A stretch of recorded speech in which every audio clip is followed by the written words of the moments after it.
It's not recording. Now it's recording. Now we're good.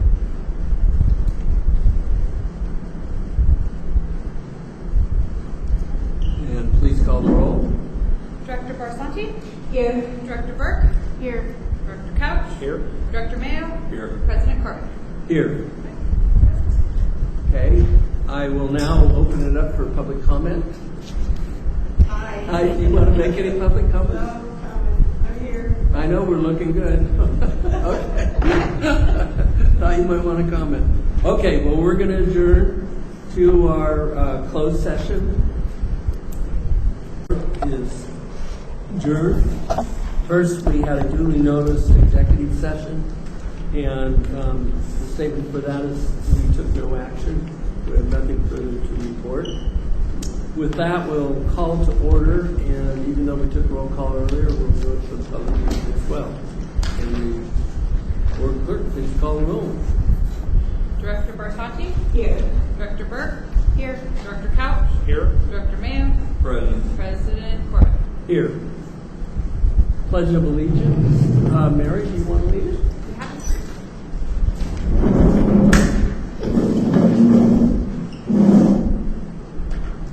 I pledge allegiance to the flag of the United States of America and to the republic for which it stands, one nation, under God, indivisible, with liberty and justice for all.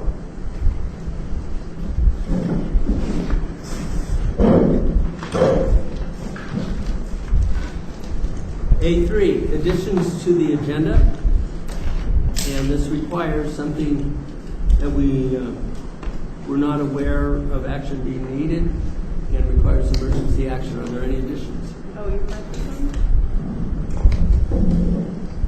Okay, I'm going to repeat additions to the agenda. These are restricted to items we can find the information wasn't available when the agenda went out. Push your button up. There you go. Now it's on. Okay. You got it. Third time I'm going to spank this thing. Hey, John, if You're giving me grief. the microphones are very directional, so if you put the front of the microphone like this, it'll pick you up much better. You don't have to get it that close. You just have to have it. Kind of. See how it's. There we go. All right. Okay, additions to the agenda. These are items that we could not have foreseen at the time we put out the agenda, and that emergency action is taken. Are there any additions to the agenda by board members or staff? President Corbett, there are no additions to the agenda. Anyone from the public? Okay, then I ask for a motion to approve the agenda. We approve the agenda. Is there a second? I second. Okay. Can you please take the roll? Yes, sorry. Director Barsanti? Here. Director Burke? Yes. Director Couch? Yes. Director Mayo? Yes. President Corbett? Yes. Motion carries. Public hearing.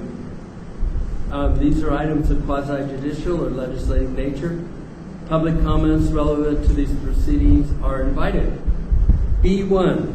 Conduct a public hearing regarding proposed assessment in formation of Pond Meadows subdivision, open space zone 27, 3 attachments, resolution 2019-23, OSMZ number 27, engineer's report with exhibits A and B, and attachment 3, OSMZ number 27, completed ballot with notice. And I'll call on our general manager for a presentation.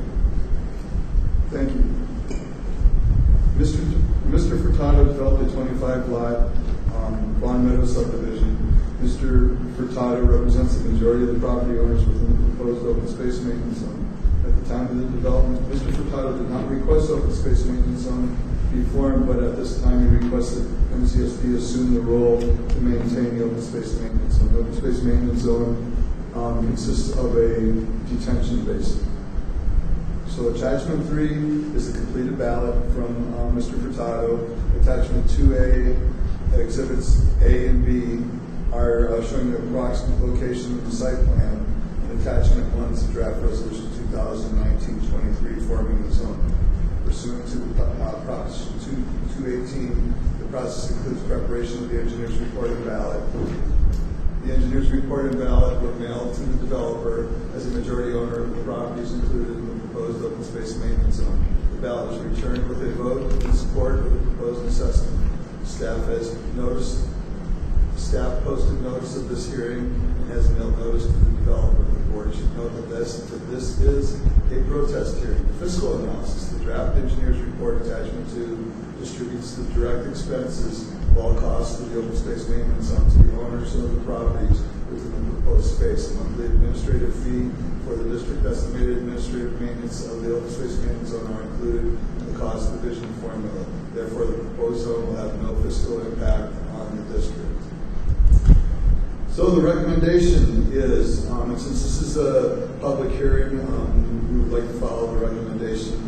Specifically, staff recommends that the board review the pertinent information, open the public hearing process to accept the protest related to the formation of the streetlight zone, of the open space maintenance zone. Close the public hearing, accept the final tally report. There is only one eligible ballot, and it is in affirmative vote.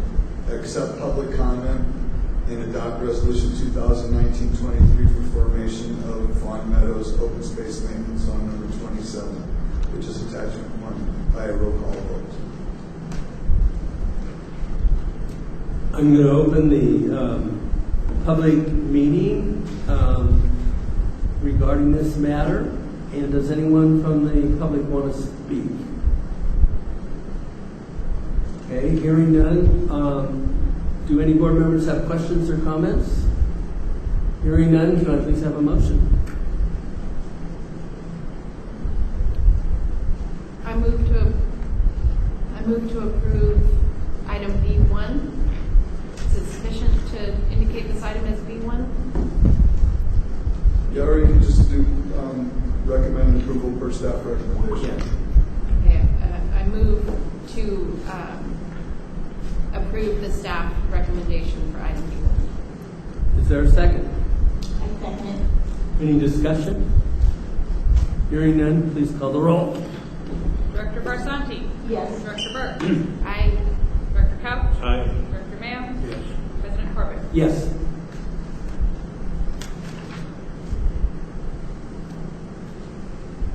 This is the time and place in the meeting for public comment. This should be on items not otherwise on the agenda, because if they're on the agenda, we'll hear them in proper order. If it's extremely complex stuff, we recommend people follow it up by a letter. And with that, I'll open it up to the public for 3 minutes.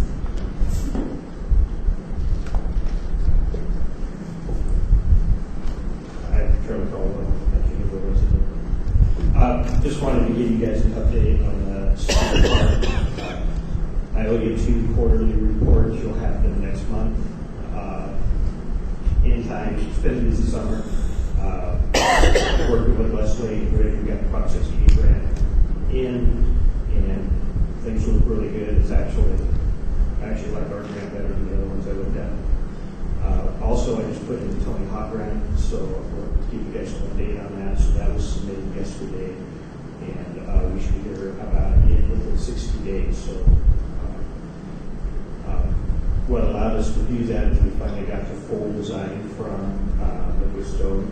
So we're actually going to meet, Leslie, and I are going to meet on Wednesday and go over the design stuff and see if we can walk in and start the permit process.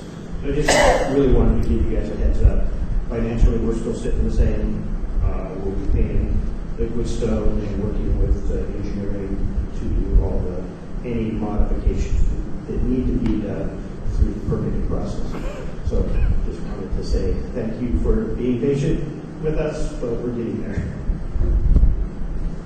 Any board comments or board member Mayo? Yeah, I just wanted to mention that at our Thursday night events that we were having, how overwhelmingly used your setup was.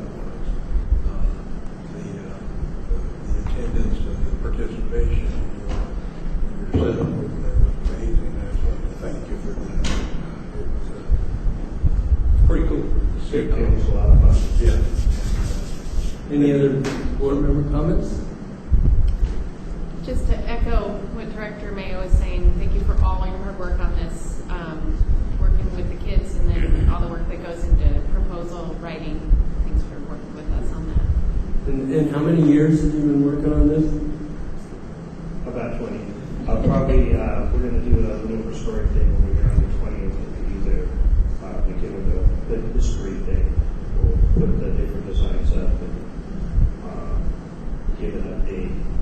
I've been requested to do that. So by the Humboldt area foundation, the Humboldt area foundation. So anyway, thanks. We'll have a full quarterly reports next month, and just wanted to give you an update.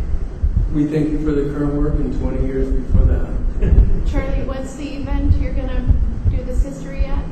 They're opening up the history pop-up history on the 20th.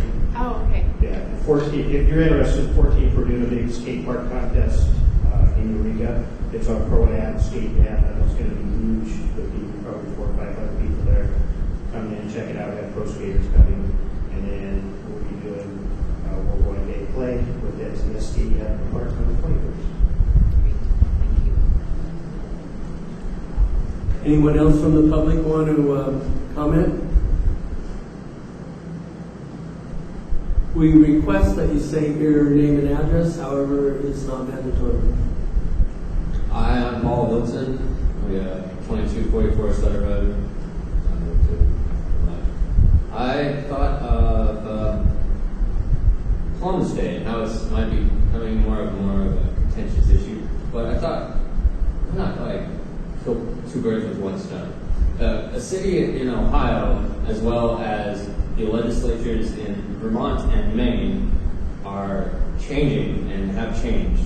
Well, the legislatures, the way the governor designed the bill, which they indicated will, to change the time off allotted for public employees on Columbus Day to Election Day. And the Colorado a bill has been introduced in the Colorado Senate too on this matter. I just think it should be something maybe y'all could consider and maybe look into. All right, thank you. Any board members want to comment? Yeah, I hope we got your name correct. I couldn't hear you very well. I want to thank you for coming. I couldn't hear your name clearly. I just wanted to point out that, correct me if I'm mistaken, but that our employees pick through negotiation, pick the days off that they want, and I don't think this board would have any objection if they picked that day as a day. And so if I'm incorrect about that, clarify it, but I'm pretty sure that's the way it is. And we did add Martin Luther King Day per employee request.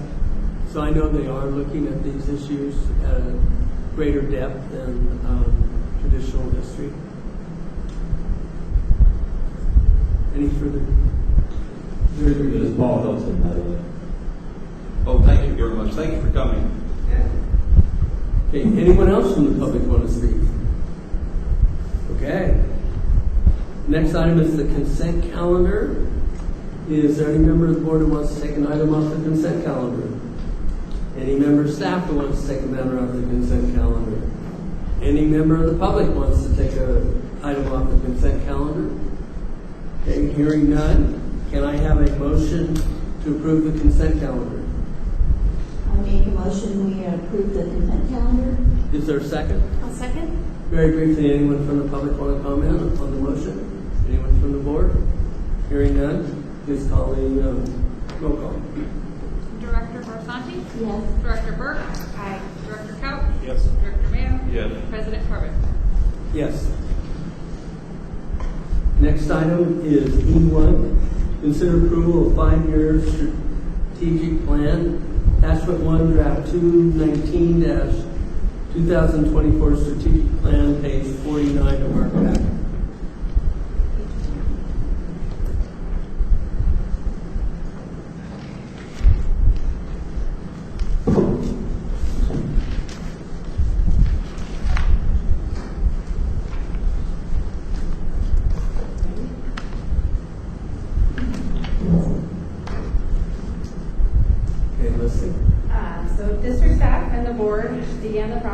updating the district's 5-year strategic plan in November of 2017. The draft 2019 to 2024 strategic plan can be reviewed in attachment 1, is the culmination of the series of meetings and processes that took place throughout 2018. Throughout the process, staff, board members, and the public provided input on the vision and goals of the district facing into the future. Once the goals were approved, staff created an action plan for accomplishing the goals over the next 5 years. The action plan is the last step in completing the draft 2019-2024 strategic plan for the district. Staff recommends that the board review the information provided, discuss, take public comment, and approve the 2019-2024 strategic plan for McKinley Community Services District. Okay. Any questions? I didn't hear what she said. I can't hear very well. Okay. Maybe helped me last time and turned it up a little bit. Yeah, I'm having a hard time hearing. Yeah. I can give you advice, but I got a lot of advice on the microphone myself. You want me to read it again? No, I want to know what we're supposed to do now. Oh, staff recommends that the board review the information provided, discuss, take public comment, and approve the 2019 to 2024 strategic plan for Pinckneyville Community Services District. Okay, thank you very much. Any further questions or comments? Board Member Burke? I want to express my gratitude to our general manager and staff for putting together a plan that is really clear and straightforward. I think you can communicate a lot with simplicity in the messages, and I like it. I think somebody can really grasp some of the visionary work that the district is partaking on in the next 5 years. In addition, I really appreciate that we have our values in here, and thank you for walking us through the exercise where we developed our values together. And I like how the goals are laid out in some really concrete steps, looking at both the hazard forecast and the desired outcome, so you can get a sense sort of on how an action might go if it happens favorably or not. I wanted to also put out for consideration that if someone were only to pick up our strategic plan, I think it would not convey the picture of the full scope of work that the district does. And one way, it does say that we will come back to this plan sort of on a yearly basis to review it. And I just want to put out there for the other board members perhaps to discuss is that this focuses on this visionary part of our work, which is important, but it doesn't necessarily highlight the ongoing incredible amount of work that this district does. And if there was a way to, again, keeping with the simplicity of message, simply message about where under services we have, water, wastewater, streetlights, open space, parks, and rec, and library, there would be the opportunity to message what the vision is for each of these aspects of our work. Perhaps even our financial and executive and staff level. And the idea here is that then someone would open our strategic plan and they would have this, they would be able to see the full scope of what the services are that this district provides. And I'll just use one example. Then they could look at what the open space aspect of our district is, and they would have a sense of what our vision is for the open space areas that we have within our purview. So I really like this. I don't feel, well, I'll wait to hear what the other board members have to say. I don't feel it needs to be changed right now, but I think this is a wonderful place that we've come to, having revised the previous plan, and I think it's a great structure to build off of. So thank you for providing all of that. I just want to make sure I understand. You, in terms of being able to paint picture of the whole scope of the work that the district does, having sort of a statement, maybe a vision statement, maybe not, of the overarching goal for every department or every service that we provide included in this. Yeah, a vision statement. I am not suggesting at all that the matrix ends up back in here. The matrix has its own purpose and place. It's very comprehensive, but that just vision and how we're planning to move the district into the next 5 years across all the work we do. Other comments, questions? I have some comments. I looked this over and I didn't have any changes in 1, 2, 3, or 5, but I do believe that number 4, a goal is supposed to have a clear purpose and be defined and have a measurable outcome. And I believe this isn't a goal. I believe that it's an attempt at micromanaging the general manager, because it takes away the general manager's techniques. It gives a specific technique for the manager to report to the board that's really time it takes a lot of time away from the general manager, and doesn't allow that general manager, either the current one or the new one, to do a different technique. So I would agree with all of these. I would just throw out number 4 and right now and just go with, because we agreed that we would have 3 to 5 goals, and so we had 4 that would fit within what we were supposed to do. I also was kind of disappointed that when we voted, we only got to vote on 3 as directors when there was 5 chosen. You know, we should have chosen 5 as directors, and then the statistics would have come out to be a little bit more fair and not so skewed. So those are my comments. Any other board comments? I just had one. It strikes me we're amazingly silent on 2 major issues in McKinneyville, that's land use planning and on incorporation. I have attempted to have us consider that in our strategic planning process, and it's continually received short shrift. I believe that's either a vote for the status quo or that others will take the lead on that, and I truly believe we should take a look at that in the upcoming plan.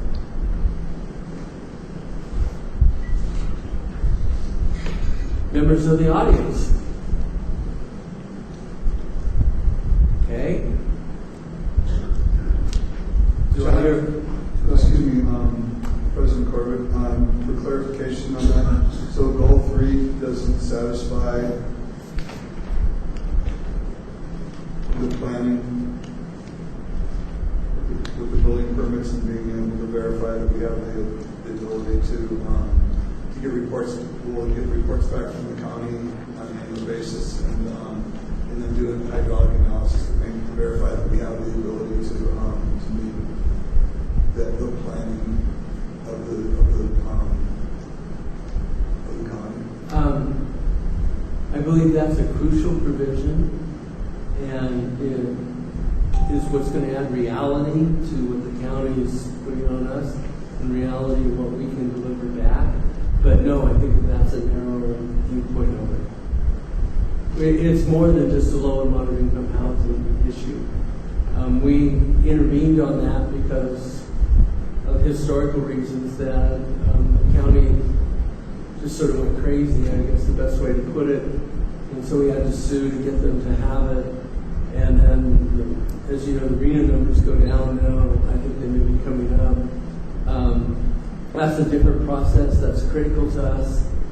And we are not back at being as successful providing multifamily housing before the county decided to help us with all this low and moderate income housing. And so I think this is our way of getting come up to the county that it's gotta add up. But I think that's a much smaller issue. As vital as that is, I mean, so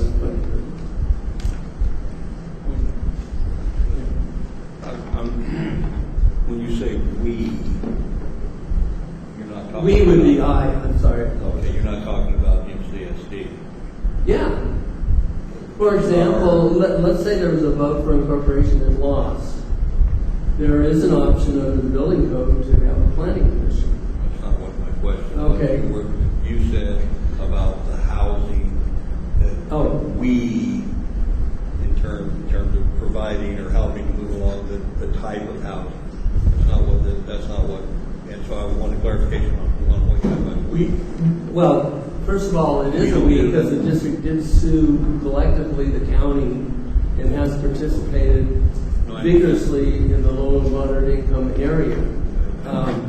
Beyond that, what I thought the general manager outlined was a really excellent program of monitoring and reporting tasks into the county. Right, Ron. So that's where I think I'm hearing a distinct blurring of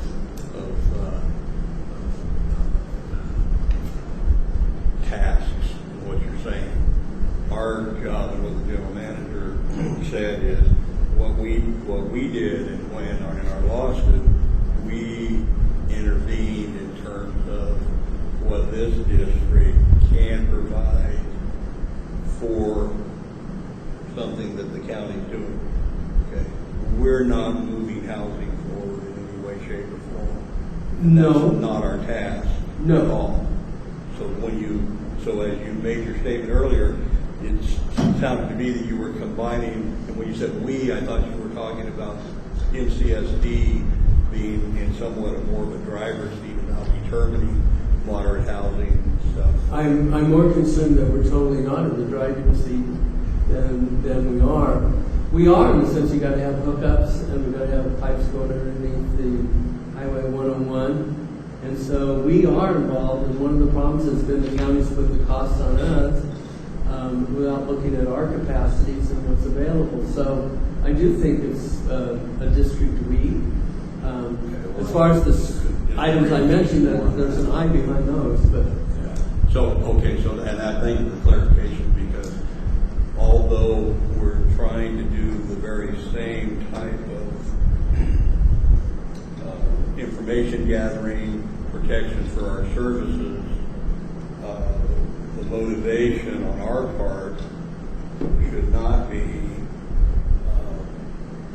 on providing the housing, on any of that. That's not that shouldn't be our purview. no, It is our job has been, can we service the hookups? Correct. And can we finance the servicing of the hookups? And having an adequate mix of housing that we can get the financing to make the hookups. So that's what I'm talking about. It's crucial, but it's a little bit smaller than the planning issues. And I will try and avoid the I's and we's, although it's almost habitual with me, so I'll... No, I understand. I just want to be clear about what we were actually... Did I adequately clarify? Well, close enough. It's like playing horseshoes here. Okay, any other questions or comments from the board? Okay, the audience, do you have I'm sorry, go ahead. Well, I find myself in a position of speaking in favor of the goal for having effective strategic partnership plan in place. I don't know what that means to the general manager. This would be up to general manager to develop and staff to develop what a strategic partnership plan looks like. But I just wanted to be transparent that I have a few notes throughout the packet that talk about areas for partnerships. So I just wanted to be clear that I'm not trying to push back, but it's already a part of what I had planned to speak on. And I wanted to mention that the strategic partnership plan would be something that could be used, for example, in achieving Goal 5, where we look at, having this goal to acquire a property for the community forest, and that convening strategic partners might be a great first step. So, we have defined amenities and then identify potential properties, identify funding, identify forest management strategies. But in fact, we have a lot of local partners, including Green Diamond themselves, the Van Eyck Forest Manager, McKinleyville Land Trust, partners like that might help see us, might have a shared vision for this goal And so having, just having the idea that there's, that partnership and being strategic about seeking partnerships is a part of how we do our business, is how I'd see the strategic partnership plan. It's like leveraging our interests in alignment with other similar local interests to do more with our own staff. Well, my only problem is that's not really a goal. The goal has to have a purpose and it has to be defined and measurable.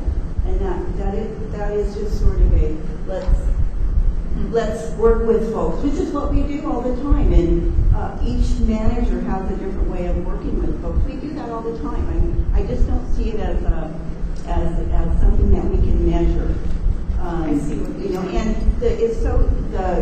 what you have here is so distinct and so labor intensive that I would rather see staff time being put into doing things like helping Leslie with, meeting the so you can make money and not be in the red.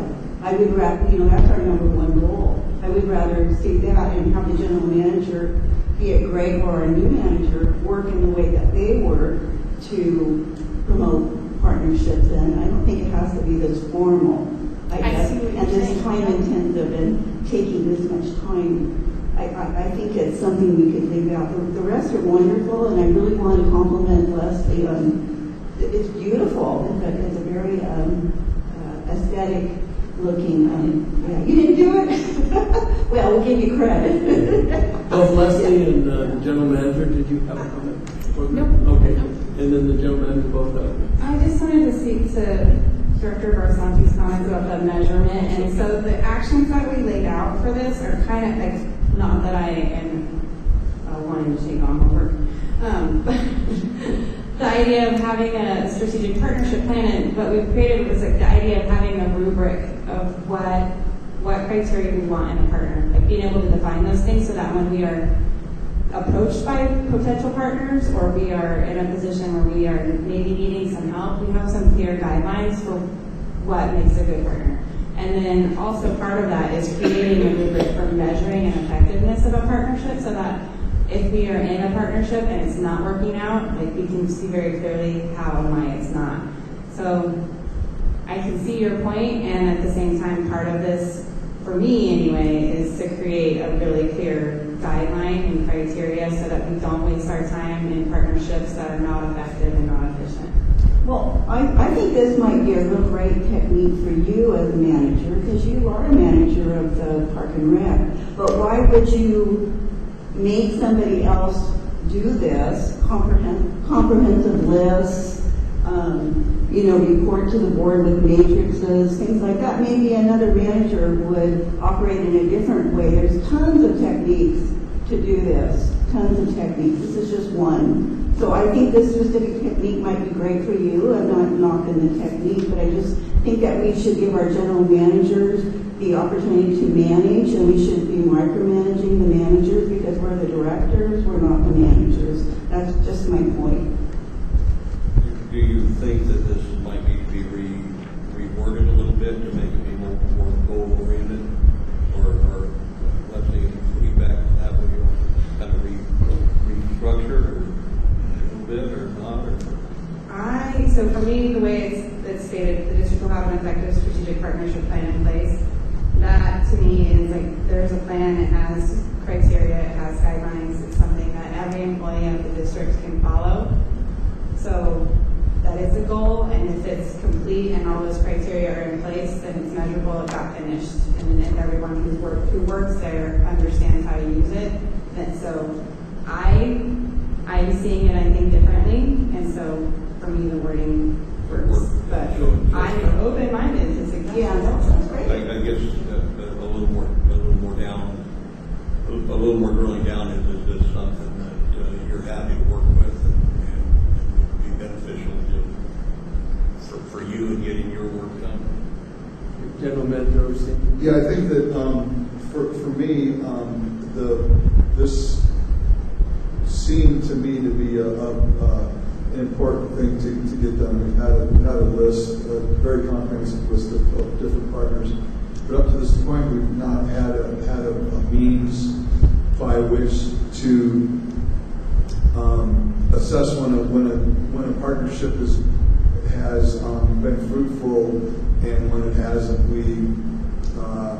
For instance, with the teen center, we decided that, wow, how are we going to run the teen center? Well, we probably should get a partnership. We found the Boys and Girls Club. We entered into a partnership with them. It wasn't a very organic sort of process. It was more of a means of finding something by necessity. And nowhere in our relationship with the teen center do we ever assess whether or not that partnership is effective or efficient or fruitful. So I think that the goal number 4 sort of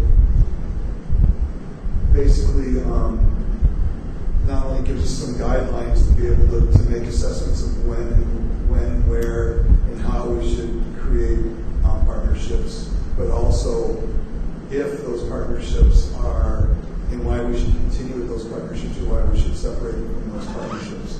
So for me, I'm very comfortable with leaving goal 4 in there.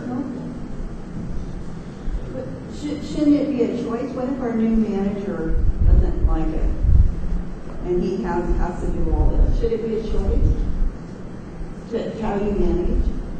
Well, yeah. No? I mean, why does it have to be a goal? Isn't it just part of your management? I mean, you could use this technique right now. You could use it's a technique. It's not really a goal. It's not really in my mind. Anyway, I'll stop because I appreciate what you said. I also want to, it looks to me, I want to say that it isn't just staff, it is the board, for example. We have active relationships with the State Water Agency organizations. We have active relationships with the special districts that have been very valuable. I also want to say partnerships change.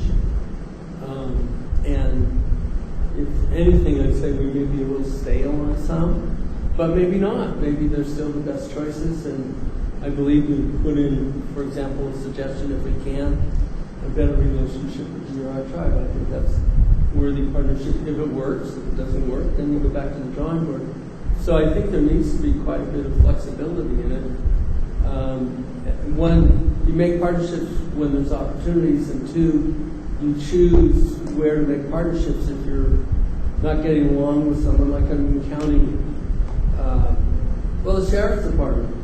At some point, we chose to have a partnership with them because it's in our strategic interest, and we got all this police for it. And it's still, I think it's an ongoing strategic interest. So, but I don't know. In 10 years from now, maybe it won't. So a partnership never involves money? Never involves what? Money. Yeah. Okay. That's the way to So look when at it. you're talking about, Steve, in business, strategic partnerships or collaboration. Right, we're not talking about we're getting really fussy on words. We are, yeah, okay. All right. We're talking we're about... not talking about money partnerships. Okay. All right. Thank you. Working together with key groups. Okay. Anything else? All right. We have a motion. I'll move to approve item E1, the 2019 through 2024 strategic plan for McKinleyville Community Services District. Is there a second? I will move to second. Okay, can you please call the roll? Director Barsanti? No. Director Burke? Yes. Director Couch? Yes. Director Mayo? Yes. President Corbett? Yes.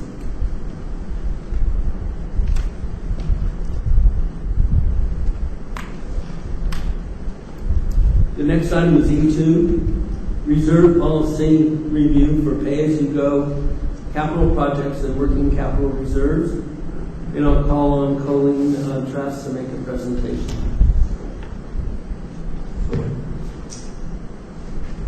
Thank you.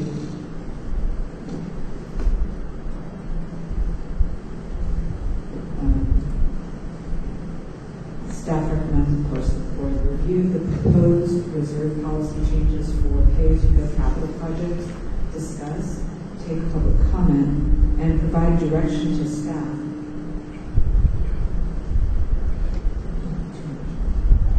On any parameters they wish to see incorporated into the final policy.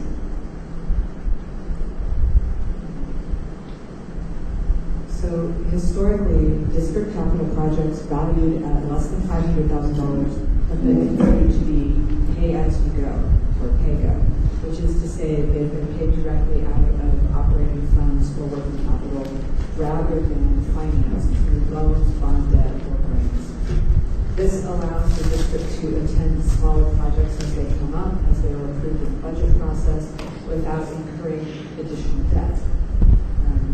And it gives us a parameter as to what projects fall into the just take care of it versus what projects fall into needing financing for this. The primary limitation on these projects so far has been staff capacity for project management.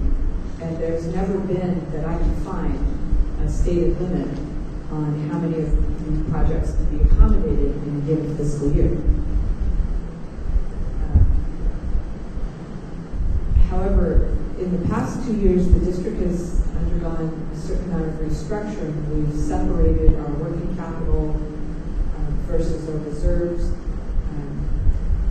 And with that separation, we're looking at a more limited dollar amount in working capital accounts, which is to say our checking and money market funds.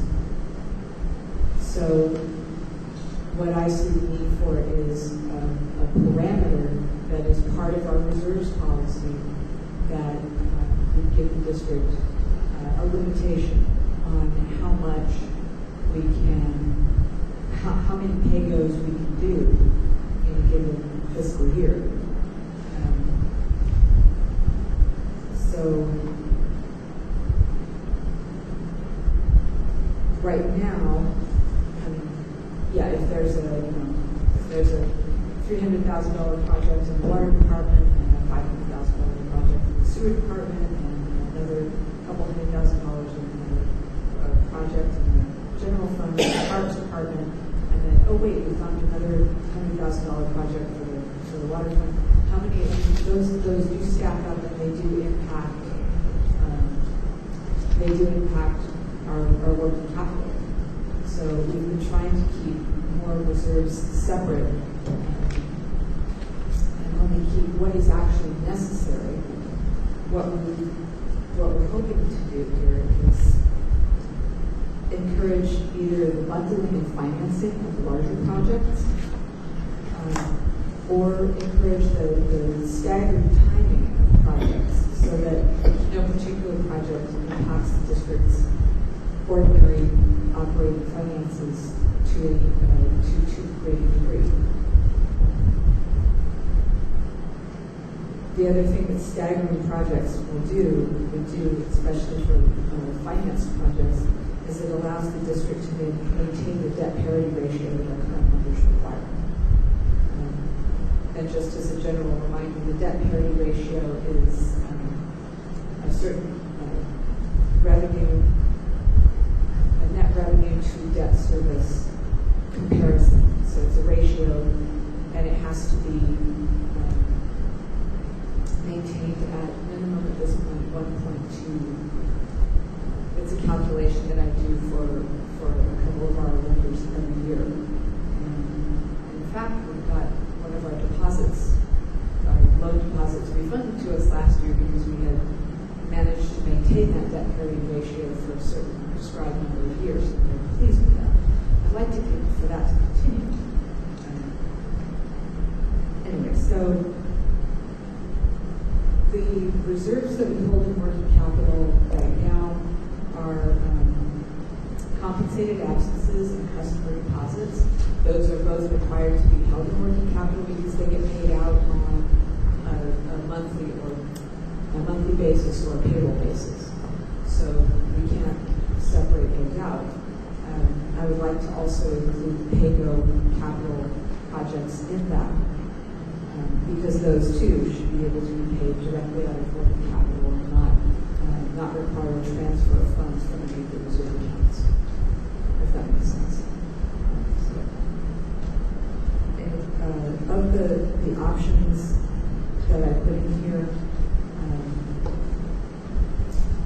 my personal recommendation would be option 2, because it sets a straightforward limit across all funds. If we ended up with 2 $500,000 projects in a given fiscal year, we could do that. Anything else, we would either have to bundle and finance or stagger the timing. Option 3 is also good. I actually like that one, but I think 2 is simpler. It's just simpler in terms of execution. So, but of course that is a discretion of the board. I can have opinions, but the right decision is yours. Questions of board members? Comments by staff? Yeah, thank you. I think one of the other things that we need to consider also is long-term the feasibility of using PAYGO in maintaining reserves to be able to finance successive years of $500,000 here, $500,000, million, proposing up to $1 million or $1.5 million a year of PAYGO in reserves, because that is going to affect the rates and the amount of money that we have to collect to keep the reserves high enough to be able to sustain PAYGO at that rate will affect the rates, especially since we're going to be putting away a significant amount of money per year for the pipeline replacement projects. So I think that's another consideration to make.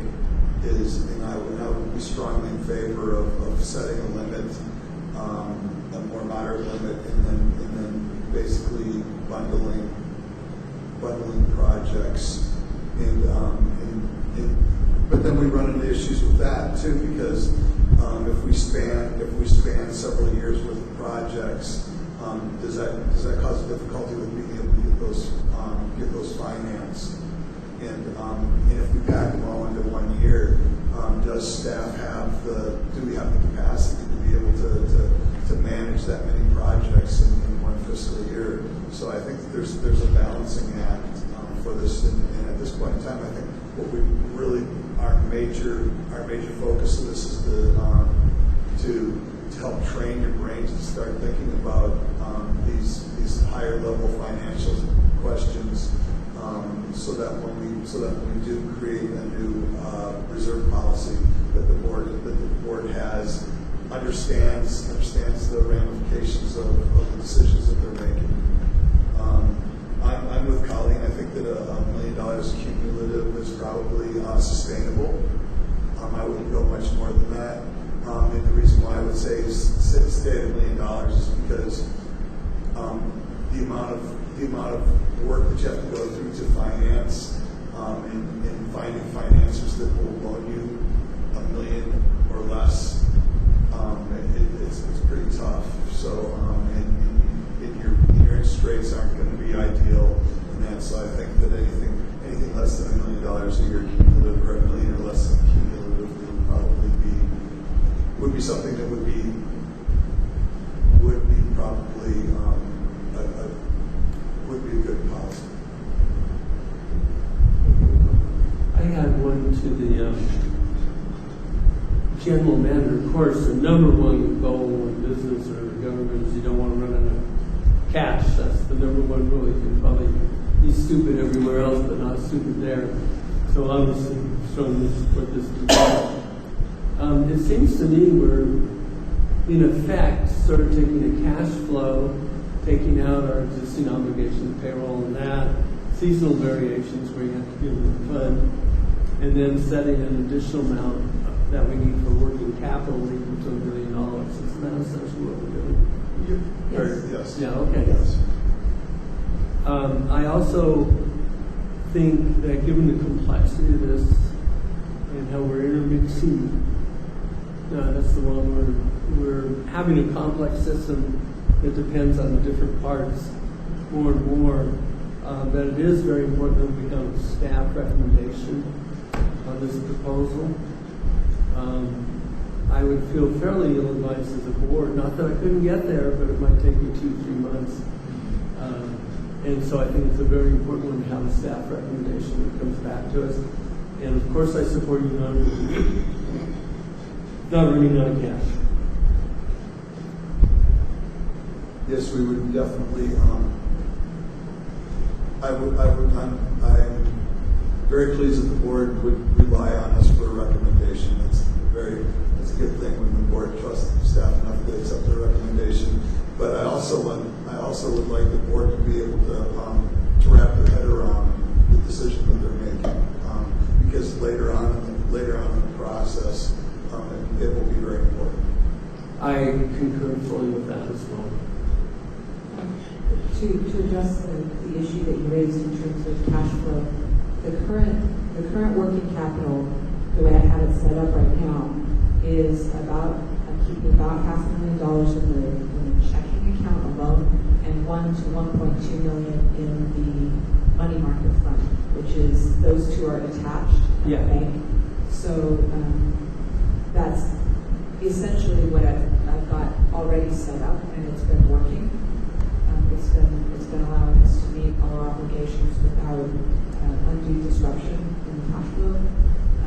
So if having this kind of general policy guideline, even though, yes, doing these kind of pay-go projects have lots of moving parts, at least having a kind of general policy guideline, I think, is helpful and useful. And it's already structured. I kind of built that into where we're at right now in terms of the cash. I concur that it's good to set a policy, especially because we're going some places we didn't used to be. So we need to look at each new financial item and relate it and understand where we're going. So I think this is a good contribution to our decision and guidance. Any other comments or questions? Yes, sir. Oh, David, I'm sorry. I'd like the $1 billion cumulative limit proposal, just because there's probably lots of $300,000 or $400,000 projects that, a couple of those, and you're up to that. I think that's a reasonable. I mean, it sounds like a lot of those are normal human. Well, and there are other limitations. This is us afterwards. Yeah. Board Member Barsante asked whether we were doing a motion today. I said, no, we're coming back. She has some items that she thinks would be valuable to exchange information with staff. So I hope that can occur during this month's story.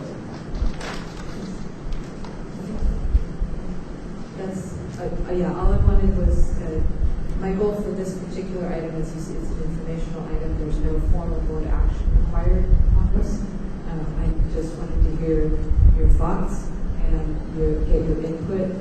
You're going to, like I noted at the last board meeting, we're going to be bringing the reserve policy, pieces of the reserve policy to different board meetings to have you guys consider them, think about them, give input, direction, and then I'll bring the final policy with all of that together, and you can act on it, edit it as you are willing to do at that time. But that way, everybody will be familiar with all the stuff that's going on.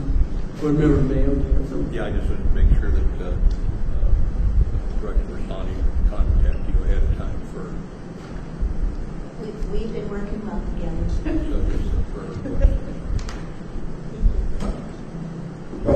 Okay, next item, E3. Information update on the 50th anniversary celebration of the Community Services District. Good evening. I'm not April Susan. I'm Joey Lane.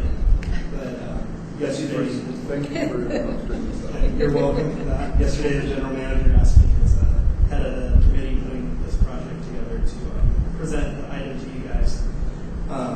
April 7th, 2020 will mark 50 years that MCSD MCSD has been in existence. We intend to commemorate this year with a series of events, displays, and swag. A committee has been formed to work on these activities. On April 23rd, 2020, we will join with McKinleyville Chamber of Commerce's Chamber Mixer for a special gala event to celebrate the past 50 years of the people of our community, the relationships that have been developed with them, economic growth, and the bright future of McKinleyville. This event will include food, historical photos on display, music, memories, and human connection. The committee plans to reach out to local businesses for donations for a silent auction, with proceeds going to McKinleyville Parks and Recreation. Other events currently being planned by the committee will be to have a presence at the annual KEK Eureka Truckers Parade and at the Pony Express Days with some of our larger equipment on display, back on truck, lift truck. Additionally, the committee is looking for other community events to take part with MCSD 50th anniversary swag, water bottles, little pins, stainless steel cups, etc. Staff will also have ways of celebrating. Full-time staff will be given 50th anniversary t-shirts, which the committee will encourage to be worn on Fridays in 2020. A time capsule is also being planned, which will contain various mementos of MCSD history and items particularly relevant to the present, grade sheet, newspaper clipping, 2020 staff picture, etc. In regards to full-time fixtures on display for customers, the front office will have a display which will be updated several times throughout the year, highlighting different eras / interesting moments of the district history for customers to enjoy. Several banners will be placed along Central Avenue and will be designed to have staying power well past 2020. Our slogan for this celebration is a strong foundation based on 50 years of hard work, a commitment to service today, and planning for the future. With this celebration, we hope to highlight the people of the community in Killingville who have helped make this a great place to live. Very good.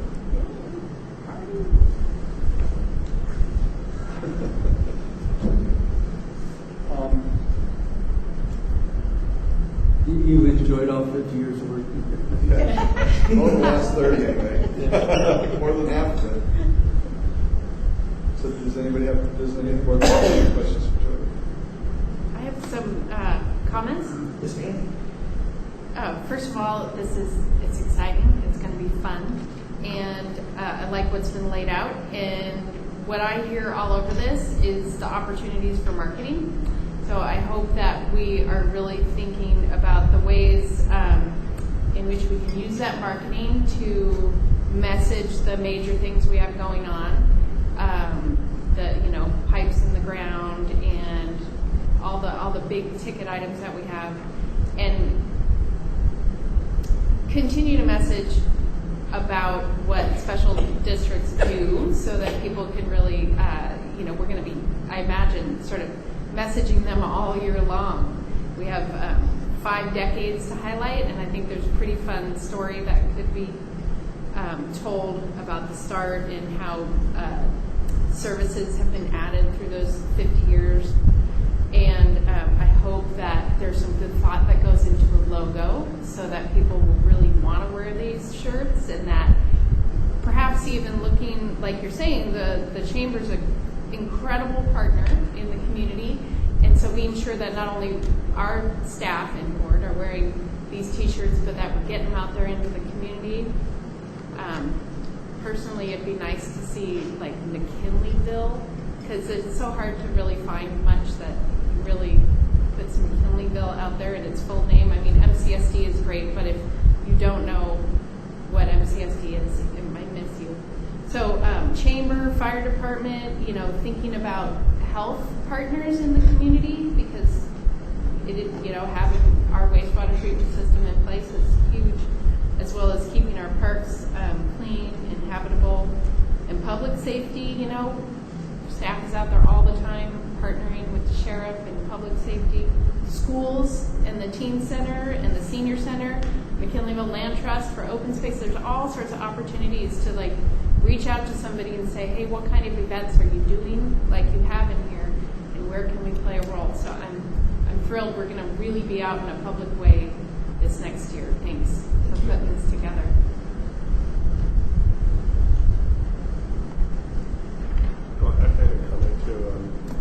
I'd like to see you honor all the staff over the last 50 years, all the guys that retired or deceased. Absolutely.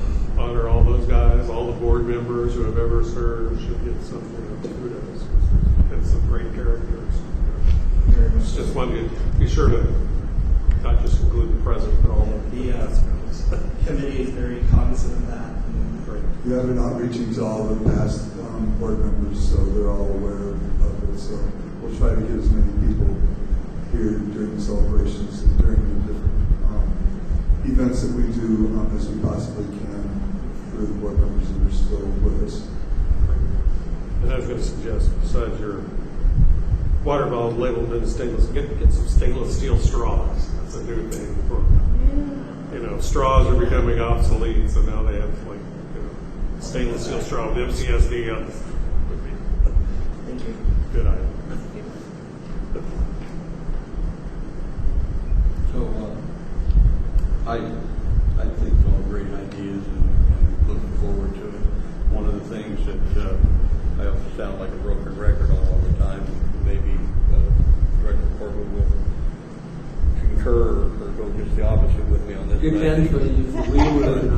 But I think that this is an opportune time for not only the history but the education of what a value to a community that a special district is, and that as a form of government it is the most efficient form of government that spends the money that the public directs in the spot that it directs, whereas a city can manipulate that money in lots of ways.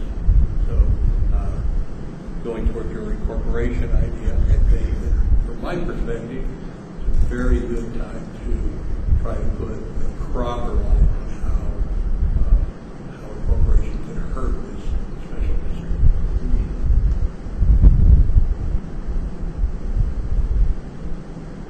Well, actually, would kill this special district.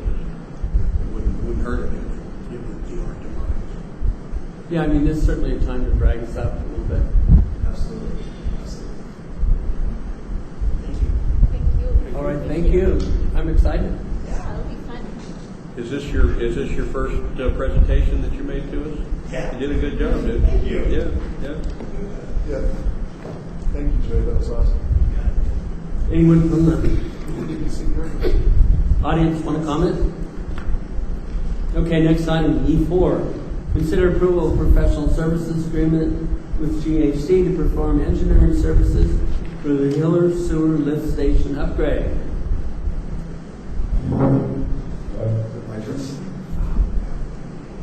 In January 2018, the district received a Clean Water State Revolving Fund loan/grant for energy efficiency and renewable energy projects.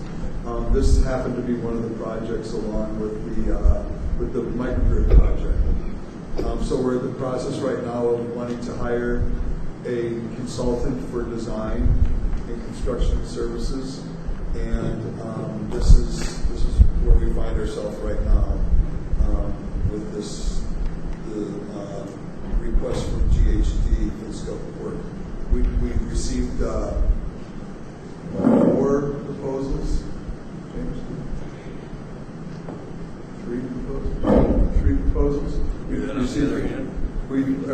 received 3 proposals, and those 3, out of the 3 proposals, GHD was determined to be the most qualified to do the project. The scope for this project is preliminary engineering, environmental, permitting, final design, bid assistance, inspection, construction management, post-construction services, and grant administration.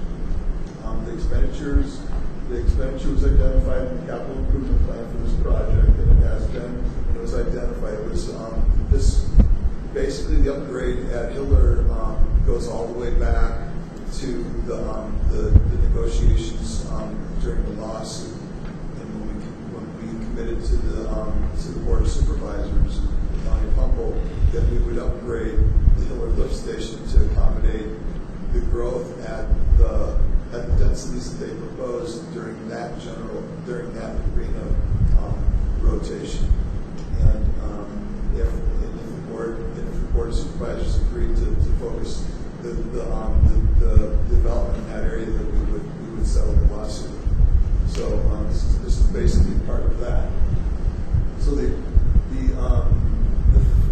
this is put in the fiscal budget, or this is put in the budget, and it just so happened that there was this energy efficiency grant money available, and so half of this is going to be grant funded. Half of the cost for this total project will be grant funded, and half of it will be a 1.8% interest loan. This part of this project, which is the things that I read in the scope of work for this, is approximately $117,000 for the design and construction management and business.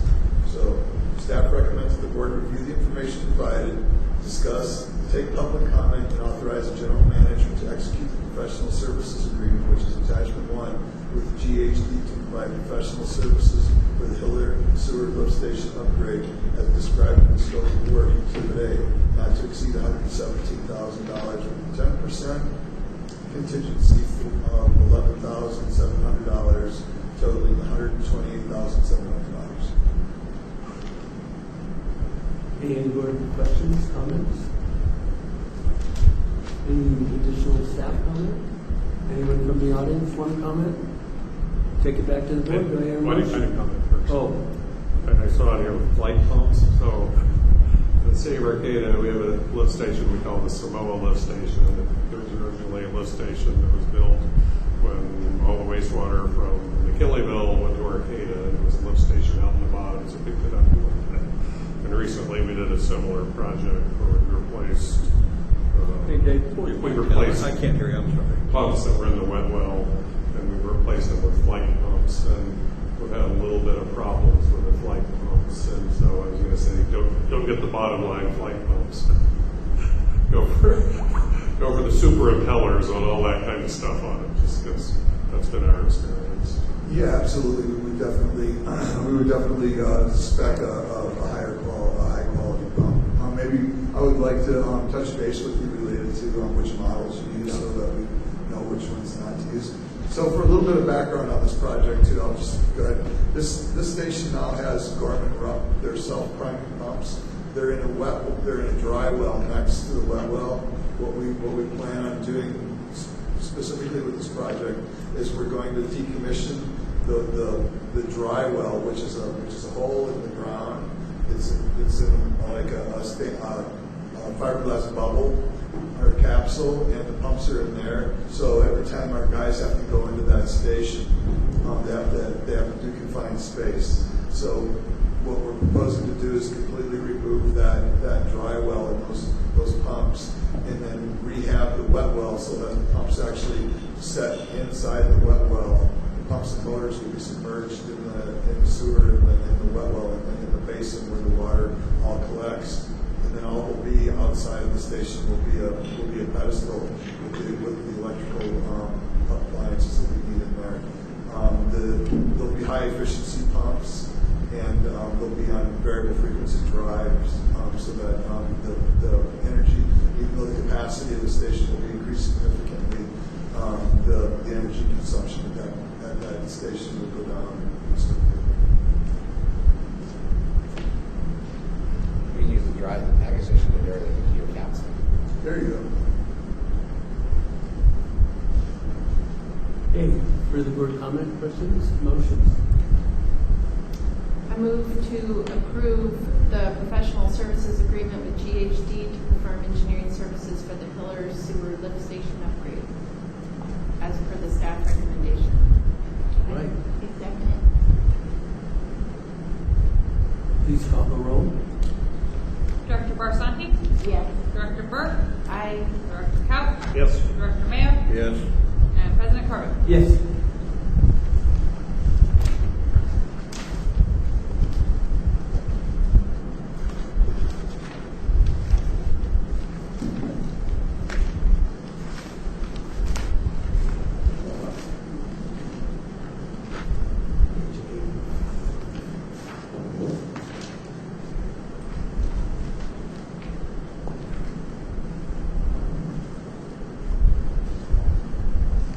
Next item is E5. Consider approval of the general manager's transition overview. set transition calendar, and clarify GM role during transition. I'll call first on Gregory Orsini, and then we'll call to the board for discussion. Thank you. As the board is aware, I announced my retirement at the last board meeting, set for July 17th, 2020. And per attachment 1, we have the what is it called? It's the general manager's transition overview. So there's some times that are on. I direct you all to page 87. And the things that are for now, the things that are to be done by September, the things that are to be done from November and June. Or the things that are, things that are to be started in September and done by November, the things that are to be started in November and done by June, and the things that are to be accomplished in June. So,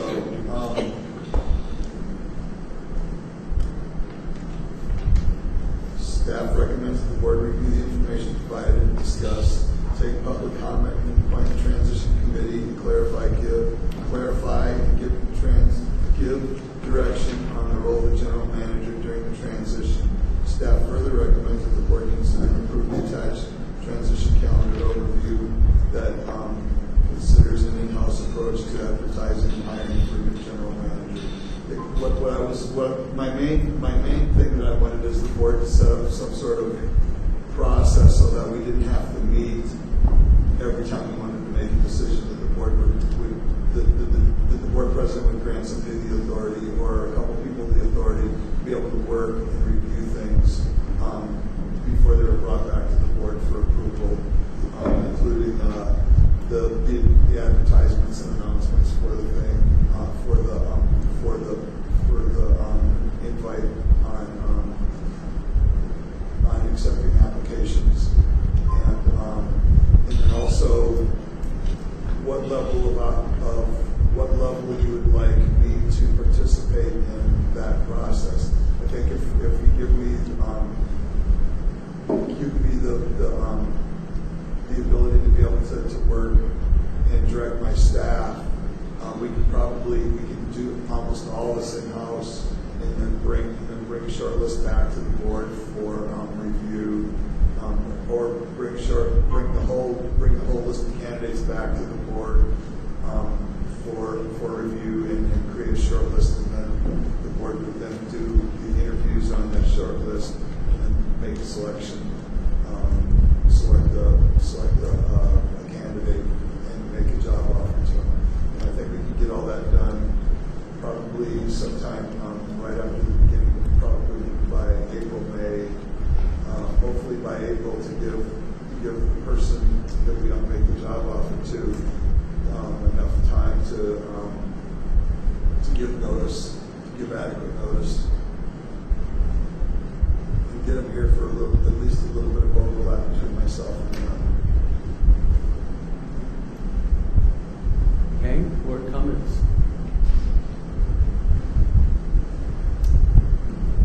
You mentioned in here that local municipalities have been posting searches in-house, and I wonder if you could give us some examples and if there's local expertise that they tapped into to help do these searches. Well, the first one that comes to mind is when they sought out a general manager for the Humboldt Bay Municipal Water District, they did that in-house. I believe when they hired the city managers for Blue Lake and Trinidad and Fortuna, they did those all in-house too. Of course, I don't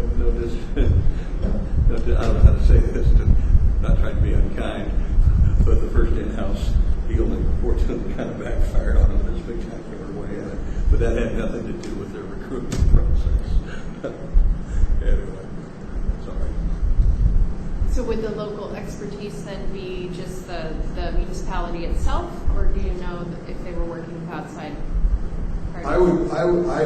We, as many people as we hire and vet internally, I think that we can do the board.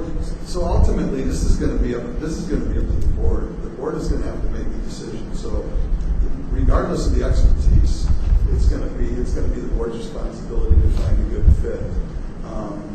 We can come up with interview questions, and basically set the parameters for how the vetting and that goes, and then the board. But ultimately, the board's going to need to make the choice. So I think that we have excellent expertise on staff as far as hiring goes, and reviewing and doing applications and doing the advertising and stuff like that. I don't really see us as needing to hire anybody outside, but if the board so feels fit to do that, we could get somebody like CPRS or some executive search firm involved too, for that matter. I'm completely open to the boards, whatever the boards would like to do. Board member Mayo? Yeah, guys, just informational, not opinion. This is information, and whatever the board as a whole decides to do, it's. But we've got quite a bit of expertise in this process, sitting right up here. We've been through this in depth. We hired a pretty high-priced headhunter once that did a pretty good job for us. We hired that headhunter again, didn't do a very good job for us. Yeah, because you got me. Well, no. Yeah, it's a damn good process. I'm saying that they swagged it, they phoned it in. Yeah. It's what I mean the second time. So we spent a lot of money for a phone in. We have all of that criteria. We have all of the questioning. We have all of that process still in our files. We have the expertise of having done this several times at this board level. Plus, we've got California Special Districts, we've got Association of California Water Agencies who have really good advertising. I think we do have to pay them a little bit, maybe, but not much. No, they pay a lot. Yeah, but just to advertise. Yeah. Okay, but that's way cheaper than hiring. We could use those advertising venues that goes targeted specifically to the type of people we're looking for. So generally, my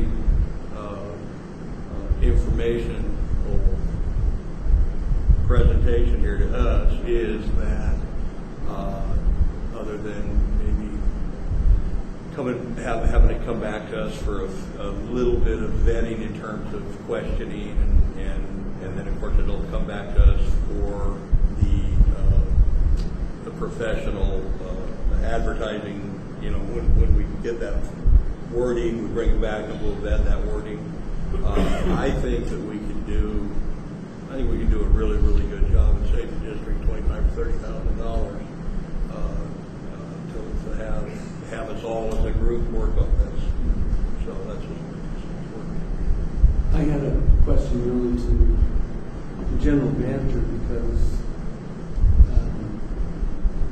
in order for that to work, you're going to have to do a lot of work to make it work, and you feel comfortable with that task. Yeah, absolutely. I think what I was just thinking back to the difference between the process, because I was the interim general manager during both the hiring of General Manager Chopay, and also there when I ended up being hired on. And I think that hiring an executive search firm is a crapshoot, because we use the same executive search firm for both hiring processes, and we ended up doing the vast majority of the work internally for when I was hired permanently. So I think that we've got enough experience in house to be able to do this and do it well. Could I add one more to that? One of the reasons that we hired Greg is that we knew him and we knew his work. We knew what he committed to this community and this district. And the work that he's done for us has been exemplary of that commitment to the community in this district. And I know as he is transitioning out of here, he wants this district to be solid.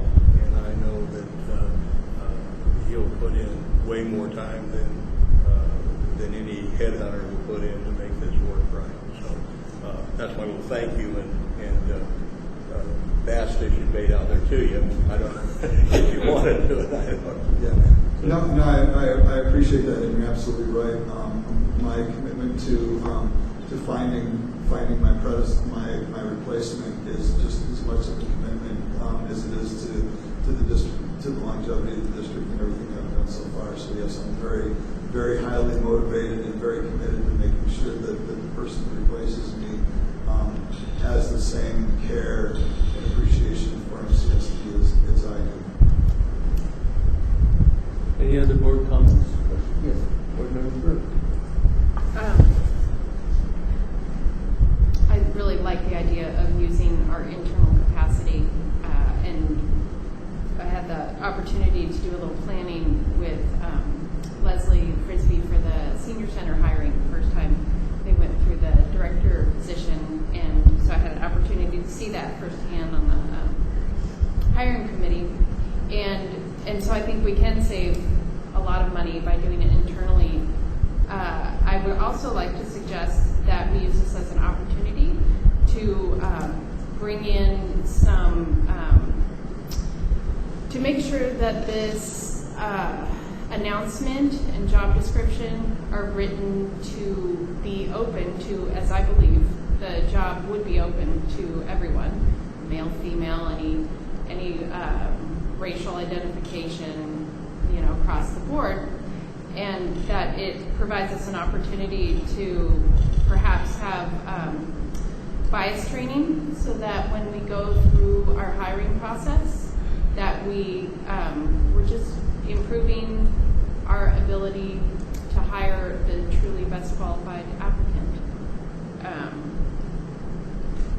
Can I interrupt and ask who would do this bias training?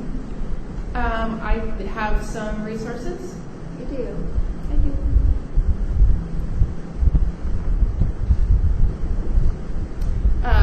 And then I like seeing the schedule laid out, and I'm interested in maybe a little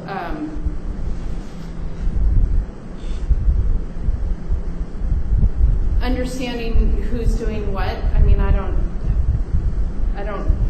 think it needs to be terribly more complex than this, but if there's certain things that the board is doing or a committee is doing versus general managers doing, maybe just indicate it so that we know where board role is or hiring committee or whoever, and then the timeline I think could use a little refinement so it's clear when these things are going to happen. It is a really packed timeline. I think we're in September, so getting through those first two columns is a lot of work, and I just want to be giving you the room you need to do to get through tasks. All right, David, do you have any comments? No, I was going to agree about September. Here it says we're going to. David can't hear you. We're talking about in the September 2019 column. We got appoint a board transition committee. So I don't know if I'm really ready to do that tonight. But that might be an October task. Thank you. Well, we don't appoint the committee. That's at the discretion of the chairman. Yeah, the chairman appoints all the. No, okay. Well, I don't know if you're ready to do that now. Or I think I am ready to do okay, that. all good. And I do want to say a little bit in defense of the general manager. I blurred some of those roles while I be carefully consider how to structure this. What I envision is a two-person committee. I expect everyone's going to act professionally, not politically. However, I do want to say I think it's important to represent all the board interests on it because we've had 3 Board of Supervisor elections decided at least some preliminary votes by around 100 votes. So this is a deeply divided community, and the district's done a pretty good job of trying to keep a balance. So the 2 persons I had were Dennis Mayo and Mary Berg. If for any reason the general manager reports to me that's not working, I'll make it a committee of 3, which of course then requires a public notice, and then we'll resolve whatever problems there are. But this is very apolitical, professional kind of hiring. I want to stress that. So, Thank you. I look forward to working with Director Mayo. and both bring a lot of experience to this, and I think will be very valuable to the district. So.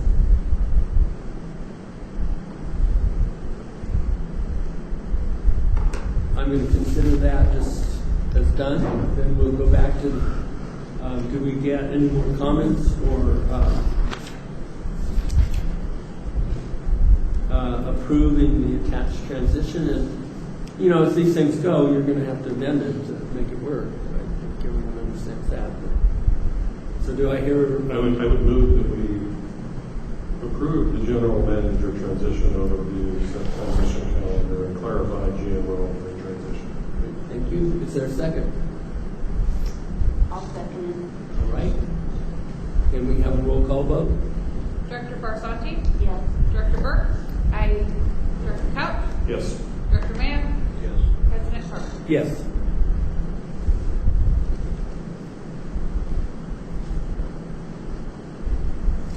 And thank you to the general manager for doing a good job of bringing this up early and not treating it of solely awaiting board initiative on it, that we're going to get started early. And I also appreciate the amount of time and effort that I'm sure you're going to do, because it is a very important decision. Sort of tongue in cheek, I did tell you that I was quitting tonight. You're going to resign early now. I was worried about the title in the first column. It's emergency separate. That is fine. Okay. E6. Consider attendance to the Association of California Water Agencies, ACWA, 2019 Fall Conference and Exhibition in San Diego, California, December 3rd and 6th, 2019. All right, so the Aqua Fall Conference has been scheduled for December 3rd through 6th. There is some committee meetings that are ahead of time on the 2nd. You have attachment 1, which is the preliminary agenda, attachment 2, which is registrations, meals, and hotel pricing. And so basically the staff recommendation is to review the information and take public comment and consider authorization for any interested board members to attend this. You will see in the fiscal analysis the cost for this that is estimated. As suggested last time, I had given a deadline. I did say no later than September 20th. I know that might seem a little bit far out, but I wanted to make sure that people had a chance to really look at their calendars this time and make sure that they could attend, so that we can I can do everybody's registration all at once. And the sooner you do it, there's a lot of other reasons for getting it to the rooms all filled out. I hope the airplane flights or, you know, just when you read this stuff, if you want to alternate, I save about $650 by staying in the hostel, which is within walking distance. It's a lot of fun. I also want to say I've heard there's some chaos in LAX because they're rebuilding something. And so probably direct flights, if they're possible, to San Diego might be worthwhile, may not be. And I have no idea how long the construction roadblocks can exist there. Don't think we'll have direct flights. Not to San Diego. fly to San Francisco. Or Well, sometimes you do it to San Francisco, sometimes it works. I'm not dictating the solution, I'm But suggesting you- it. yeah, If you have a that's chance to look. That's and- like you've made. Yeah. Oh, but just as, and also, I already booked my ticket for Aqua next February, and my round trip from ACD is $373. Right now is the window. So if you're thinking about booking some flights, you better do them within the next 10 or 12 days. So, Yeah, I was looking. I couldn't book out any more than 11 months. That's significant, but cheap. yeah. Okay, any further comments? Does this conflict with our board meeting in December? Will, yes. I'll phone in. You already tried that once. It works. And I have to make sure that there is an agenda wherever you're at. I take care of that. All the doors are open, all the people are aware. As a matter of fact, you had some people in the hot tub actually talk to you last All night. right. You can give the hot tub. You remember that one? Hard at work, but just talking some sure. That was a fun one. Okay, let's get back to business here. I know how to use the phones that well then. We have a recommendation that we consider current ACWA committee member Dennis Mail for, oh, I'm sorry, I skipped ahead, boy. I believe it's to authorize the travel. Yeah, this is just travel Or any authorization. interested board members.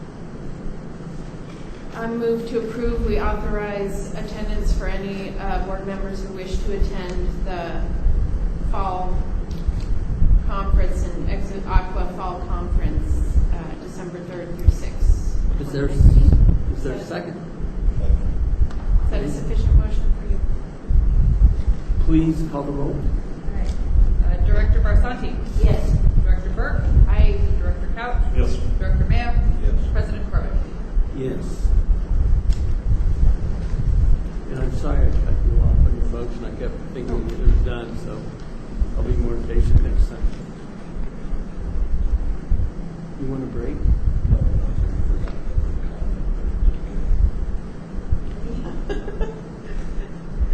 The next item is E7, Association California Water Agencies, ACWA, Committee Appointment Considerations for 2020-2021 term. And there's a recommendation that we nominate board member Dennis Mayo. I think I want a statement where he proves his interest in these matters. Okay, any further discussion? Well, would you mind, I mean, sometimes I ask you to expound a little bit. Will you talk a little bit about what our membership in Aqua means to the district? Yeah,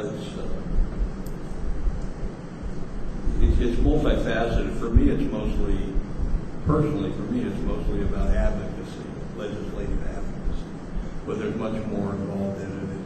It's work on the different regulatory issues that come up that affect the district that they do a lot of work on. There's the JPIA, is that what our The JPIA, that's where our health insurance comes through the JPIA, and that's probably our health insurance. Our premiums are probably they're significantly lower, even when you take into account our membership costs than our dues. I'll give you a quickie here.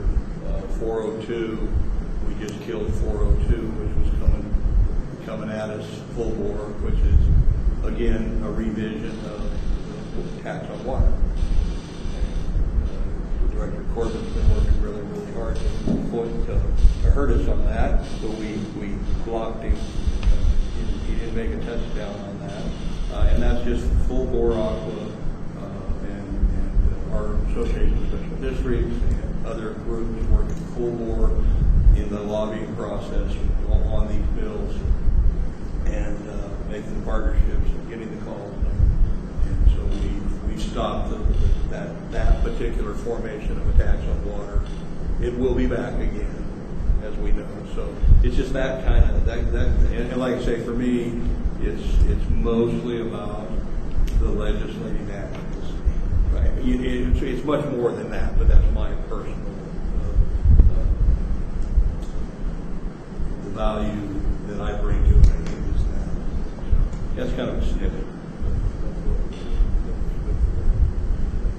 And then I guess the other part of that, which is directly related to the advocacy, is that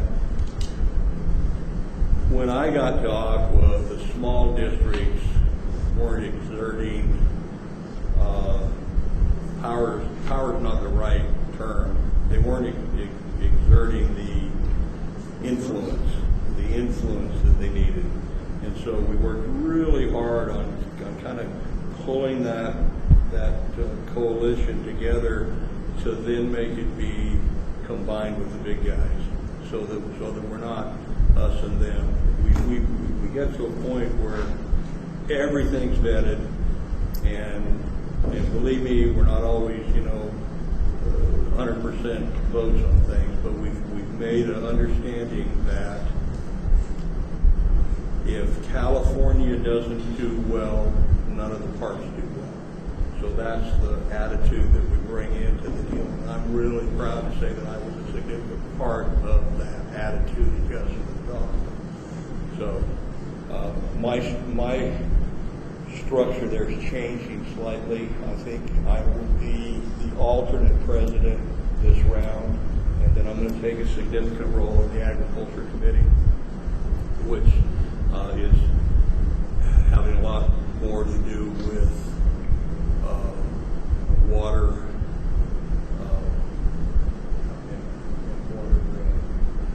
Irrigation? No, save the water, our water Conservation. Water conservation. Yeah, thanks.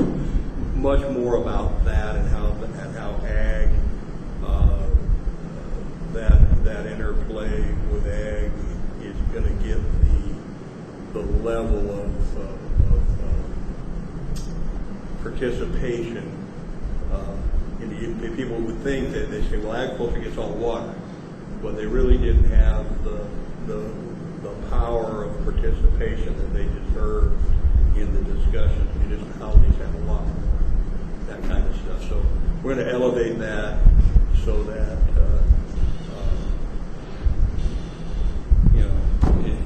and then we get to the goddamn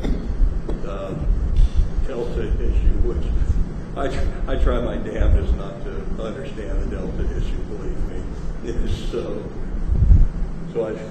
I try to do my best to stay holistic in the thing, and I know more about the Delta than I want to know. Believe me. I would imagine the Delta issue is front and center in the Ag Committee. Oh yeah, no, absolutely. But is it 1 tunnel or 2 tunnels, and then all of our friends in Shasta that we want to do a different way of keeping that water, and yet we've got to have everybody work together to do the one thing that is the most important thing in California. I don't care what anybody said, and it's our headwaters forestry bill. That those headwater forests and meadows are the sponge that holds all California's water. The snowpack's one thing, but that sponge, those forests, is what keeps it from going. So Dennis, this could cost you my vote one way or another. Are you a 1 tunnel or 2 tunnel? Saying that's where I said. I know. Boy, you can't pin me down on that one because I guarantee you, I know some of the finest, smartest, way smarter than me that would give you a headache telling you how good 1 tunnel is, and on the other side, people even smarter than that telling me how good the 2 tunnel is. So I'm there working for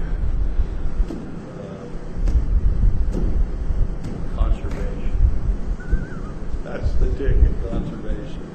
And believe me, Aqua has really, so I said it brief, I apologize to get me rambling.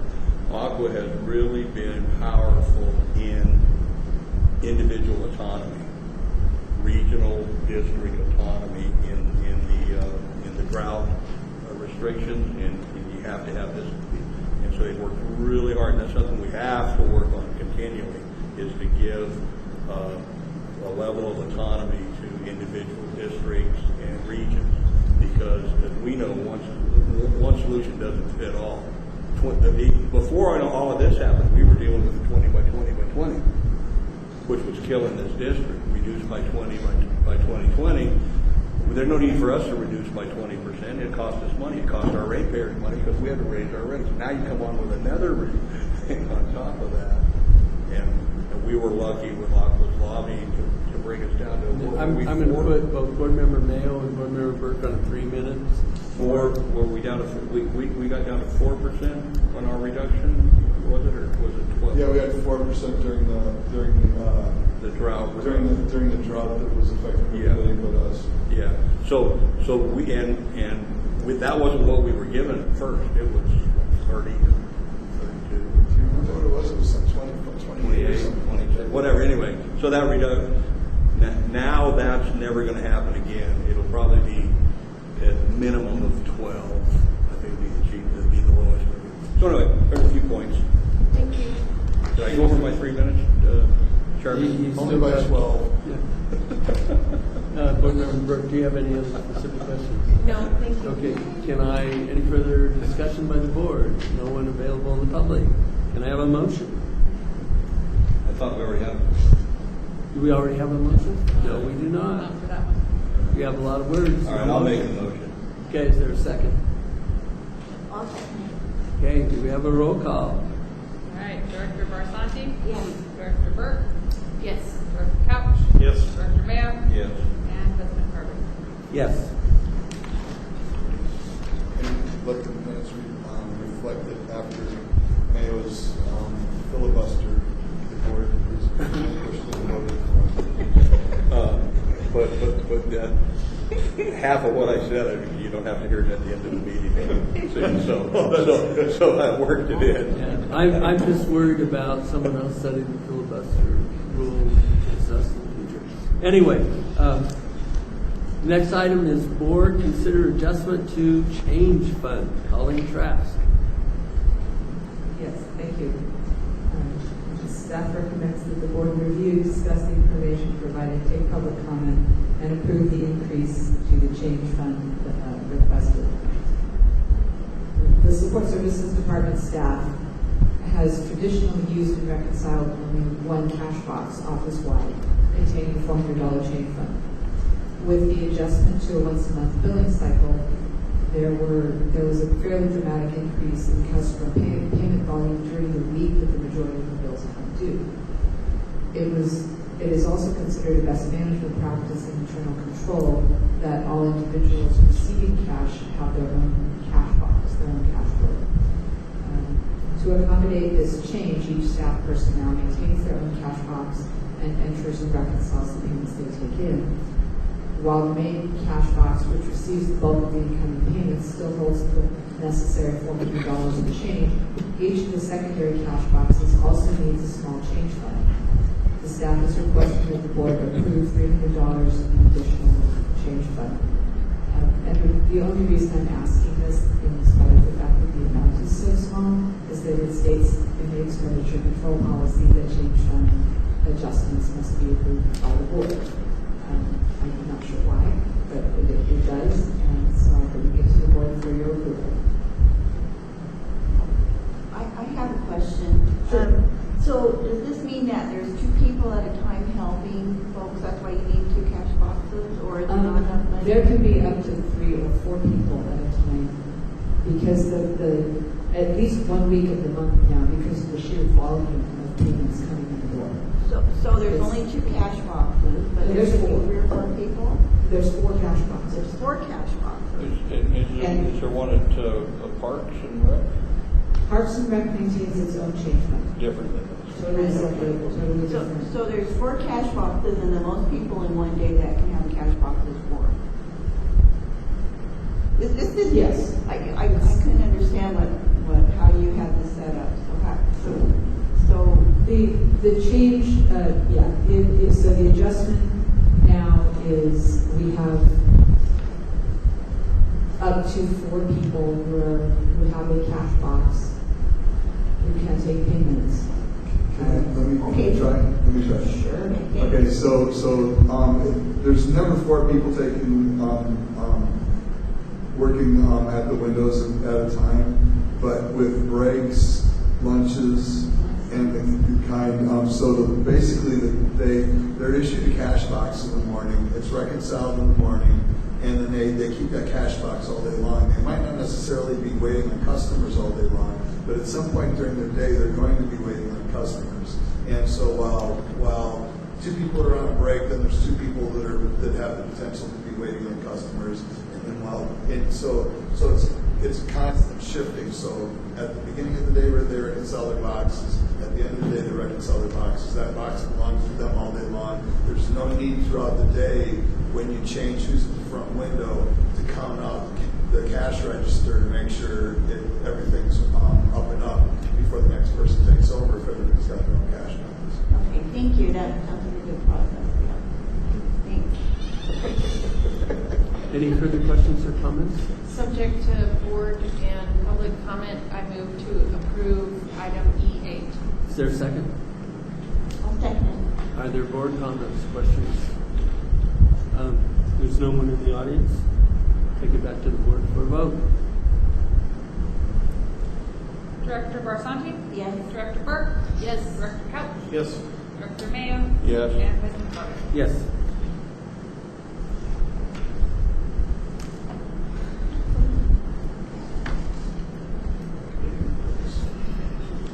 So I believe the next item is our active committee reports, Recreation Advisory Committee, Couch Mayo.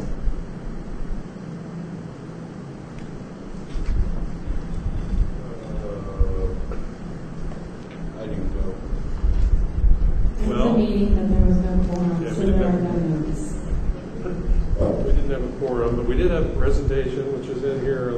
There's another young family, young man who's very active in BMX, and so this is the second group of people who've been interested in our property on School Road, Washington and School, and maybe potentially developing that into a BMX facility. And they have wonderful graphics. They're all being spotted by some volunteer made all these graphics. Any other questions or comments? I just wanted to thank Leslie for Pearson for the park music and celebration. I thought I went to one and it's working, and a good spread of different kinds of individuals there. Everyone seemed relaxed, having a good time. So I was pretty pleased with it, and I think it really made it a good go. So. And there was 600 people the last one. Did you know that? 600 people. So congratulations. That was real successful. And they were all really good looking. John and I were the only 2 guys with sloppy mustard all over. We're the ugly ones. We're the ugly ones. But I can't take all the credit. The chamber does a lot of hard work, and the volunteers do a lot of hard work to make it happen. So. But you waved a wand because it really came off. Yeah, it was great. Yeah.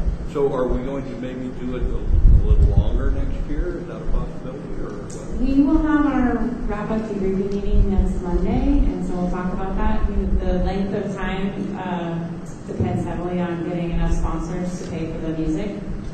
So that's a possibility. What should kind of a rule of thumb on musicians? I don't know about a rule of thumb. Are I they know all the first different? year we paid the bands $500, and I think it went up to $700 this year. So I think I mentioned this to you, and I heard other people talking about too, about maybe doing a 50-50 raffle next year.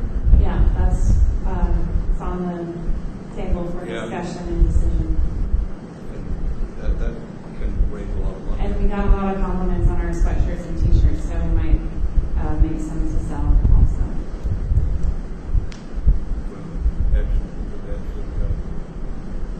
Area fund.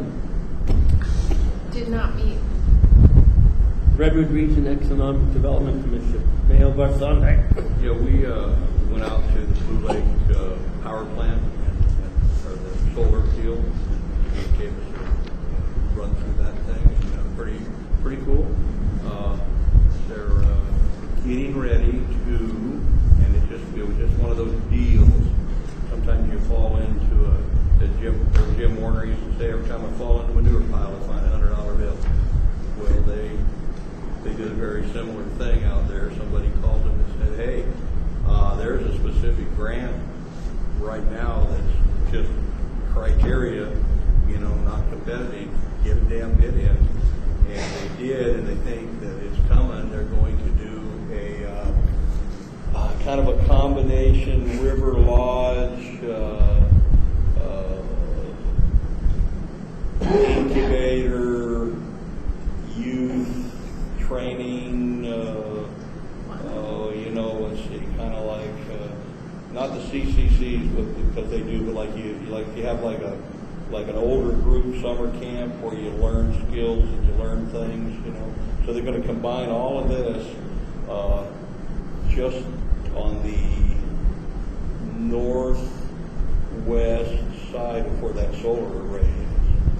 And they're looking to have this done pretty damn quick. It's going to be a really neat deal. Pretty good. So anyway, that was pretty neat, and it's one of the things they have a grant writer.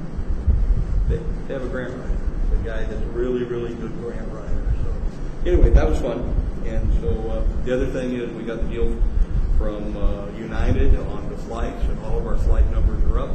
They're happier and happy, and so we didn't have to pay any money again this quarter out of the money that we set aside that we have to, And as I understand it, I'll have to clarify this, but I think it's the way it is. After a certain point in time, that money doesn't have to be there. You actually get to bring it back to the people that that put it up. So I think it's another year. Anyone give a reason why they think it's up? Just been successful. Just Okay. been successful, and the public the public is happy. Well, one of the big reasons, Denver. Yeah, that's a great time. Just to be able to go to Denver. San Francisco is. Yeah. 2 hours, 15 minutes from Denver. Yeah. That's awesome. So, and from Denver you can go everywhere. I mean, you can go Like, to and out of Denver, Stone concerts. flights are cheaper too. And so, anyway, so that's the. All right. McKinneyville Senior Center, Barsante. Well, I met Chris last month, and we've been meeting. I think Area reported from you, so thank you very much. I've been made all of the meetings. I see that you was in the minutes that you reported that I had made a meeting. So thank you.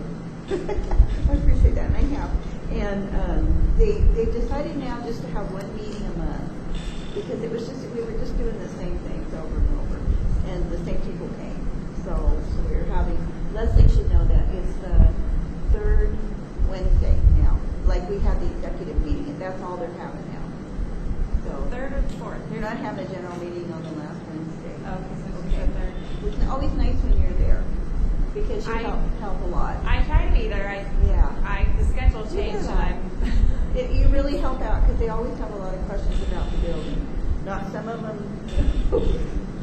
I sure don't have the answers to, so I appreciate that. So they had a great big huge yard sale, and that was really successful. So that was real fun, and it got a lot of the community out. They estimate they had 600 people come through, and I went to it. It was all happy, and we were selling cookies, and it was fun, and lots of happy seniors. And they also the seniors really loved the music in the park. Isn't that neat? It's right there, and they're thinking next year maybe doing something like some cookies or something. If they can. So we have a system for the food vendors. Bring in a couple, but the desserts are nonprofit. It's a different nonprofit every week. Okay. So the senior center could get on that list and get selected for 1 week. But we really try to only have one doing that a week so that they get the option for the fundraising. So how much is it to be a vendor? So I can tell. The food vendors, that's another thing we're going to talk about. The first 2 years we haven't charged them, but given the success, I think that we're going to look at possibly charging them. Okay. And another thing they wanted to know, something about credits. So their idea is, this is something I'm supposed to ask everybody, thanks for reminding me, is, you know, they use the building all the time, and there was something they had heard that they could, because they're a consistent renter, that they could get credits so that they could have the activity center maybe one night to have a fundraiser or something. And so I was supposed to find out if that's true or if that's a possibility or. When it's time to renegotiate their agreement, that's the thing that we could look into. They are, part of their existing agreement is a certain number of building hours for a fundraiser. I think it might be 2 rentals a year. Okay.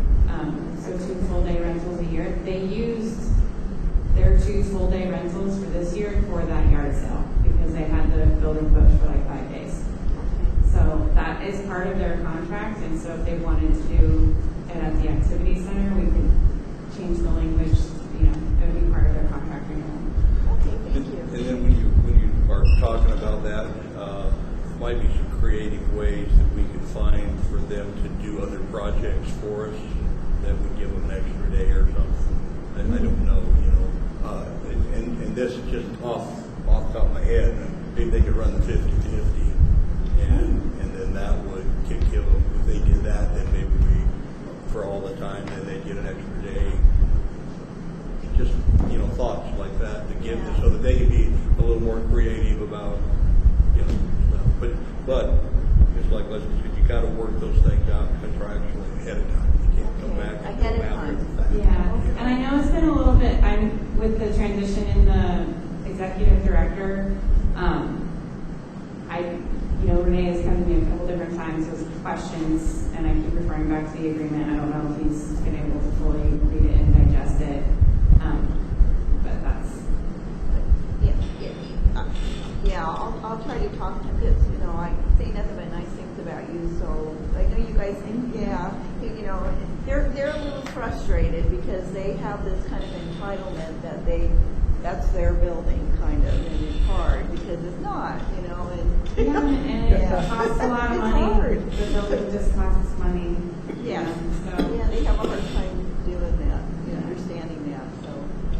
I know, I wish we could give everything like a break, but it's just not real.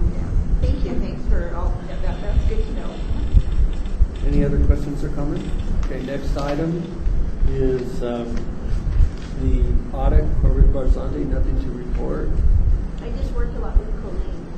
What? I worked a lot with Colleen. It wasn't officially audit committee, but I worked a lot with Colleen. Right, and that's good. We for want the audit committee.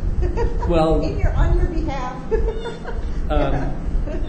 well, I think it's important to have the committee as an official board committee, but it's very valuable that you're working with folks. I really appreciate it. She's really nice to do that with me. Employee negotiations, Couch Corbett. We did not meet. Water Task Force, Burke. Did not meet. Ad hoc drugs and toxics, down the drain. Did not meet. McKinneyville Municipal Advisory Committee, Burke Mayo. I wasn't able to attend. Director Mayo attended in my place, and I understand there's a special meeting coming up here real shortly. Yeah, they on the 11th? I don't know the date. I apologize. It's on the 11th at 6 o'clock. Well, you know what? I do know, but I'll have to go through. I can't remember this. And that is to come up with a kind of a matrix on who to have, who to outreach to get people to get on this committee. On the committee for the town center. Town center ordinance development.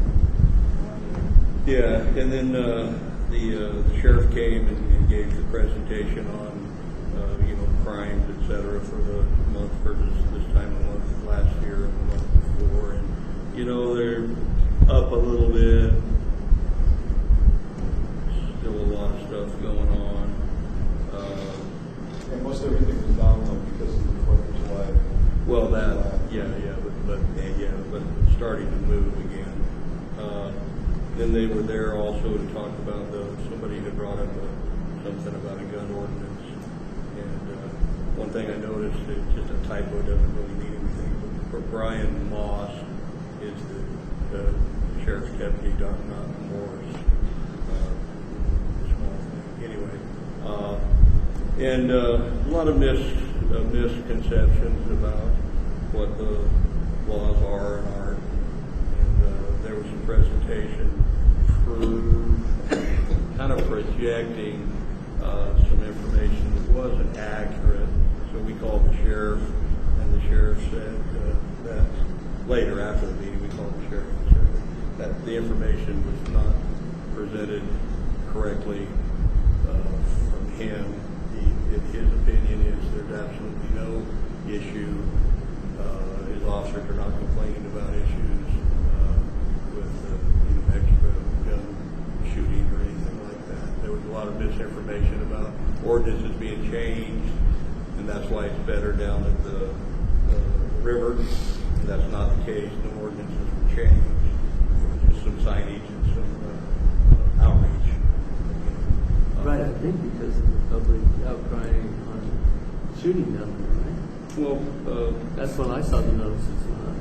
The notices, no ordinances were changed.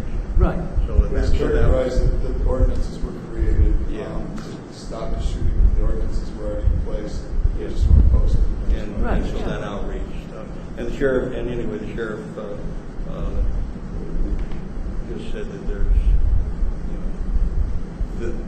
the number of calls that come in are not indicative of what happened or what happened. Like if something goes off at the Arcata Bottoms on the Bad River around the beach, they'll get 15 calls scattered all over McKinleyville. Hey, just outside my window, I heard a shot. But in fact, it wasn't outside the window at all. It was over here. Right. So they get those kind of calls, but they're not indicative of, and they check on them. And so he said there are a few places in the county that he does have some concern about. And,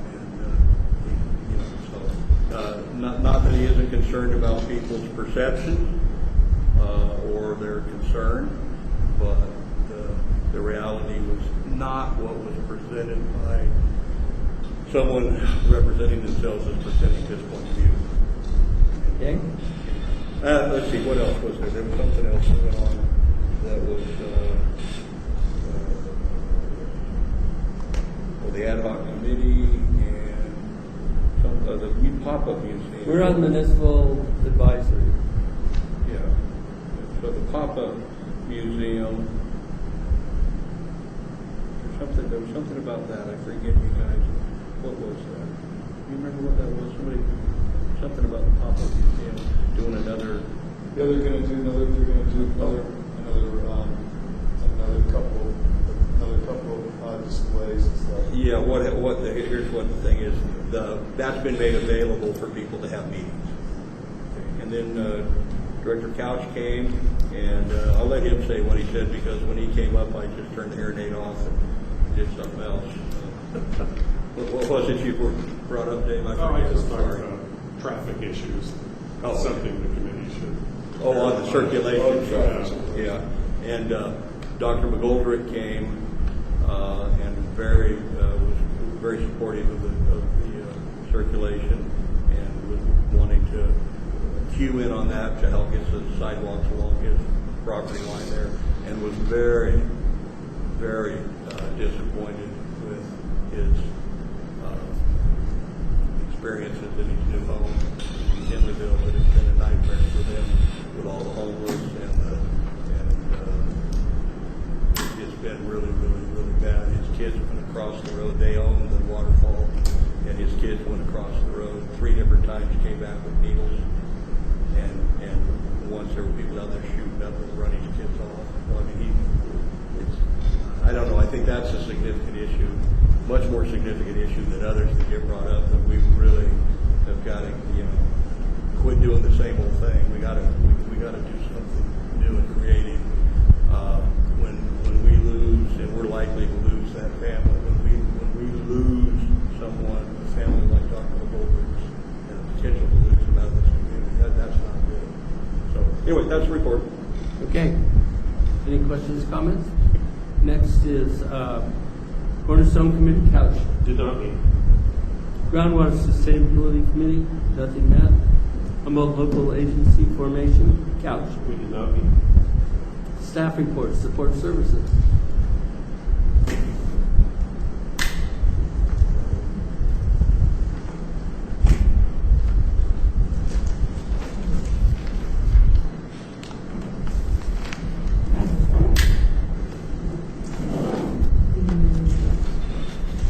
The audit process for fiscal year 19,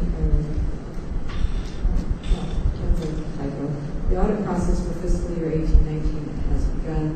The first testing sample of district transactions and the first on-site visit are complete. The request was, the auditors requested that the audit committee provide them with an agenda if they wanted to do a kickoff meeting. That didn't happen, so, but we can, if an agenda is provided, we can certainly arrange a teleconference meeting with our head auditor or with the managing partner.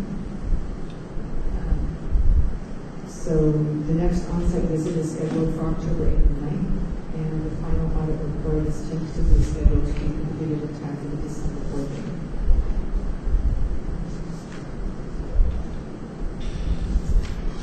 And the only other note I wanted to make, the next month reserves policy piece that will be presented is for the collection and use of capacity fees. Other than that, I have nothing further to add. Okay, any questions or comments? Okay.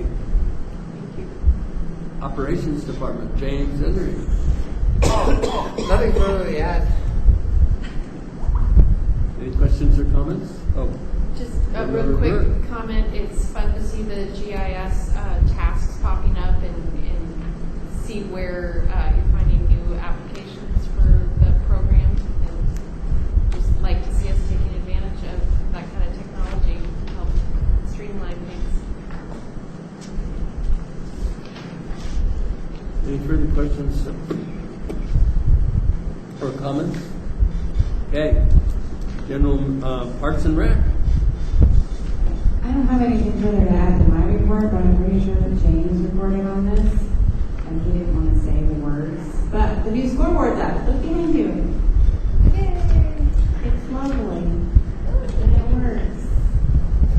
Oh, I should take a picture of that. Cool. Can I? I can email you this one. Oh, thank you. Yeah, we'd love to put that up on our PowerPoint. Great. Yeah. Thank you, Leslie. That would be great. It's good you got this rotary going. That's great. Okay, that was important. All right. Where, can I ask a question? Where the was this a camp that had the kids in the slip and slide on the tubes? Yes, that's kids camp. That was a water day. I think they had like 3 of them this summer. Yeah, good weather for it. That looks like a lot of fun. Yeah, well, the kids were at the middle school sitting behind desks. Our kids were out there sliding.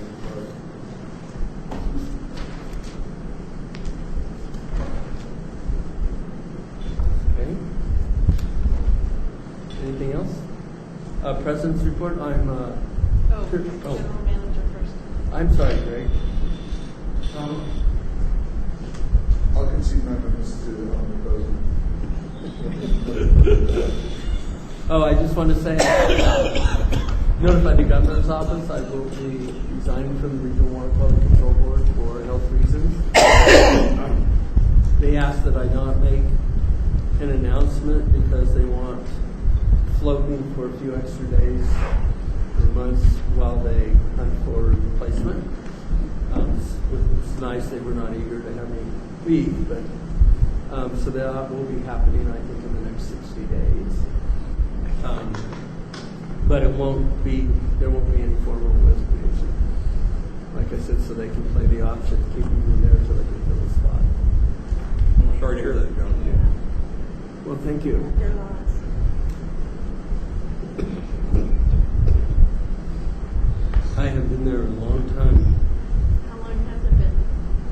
approximately, well, first of all, everyone's lost the records.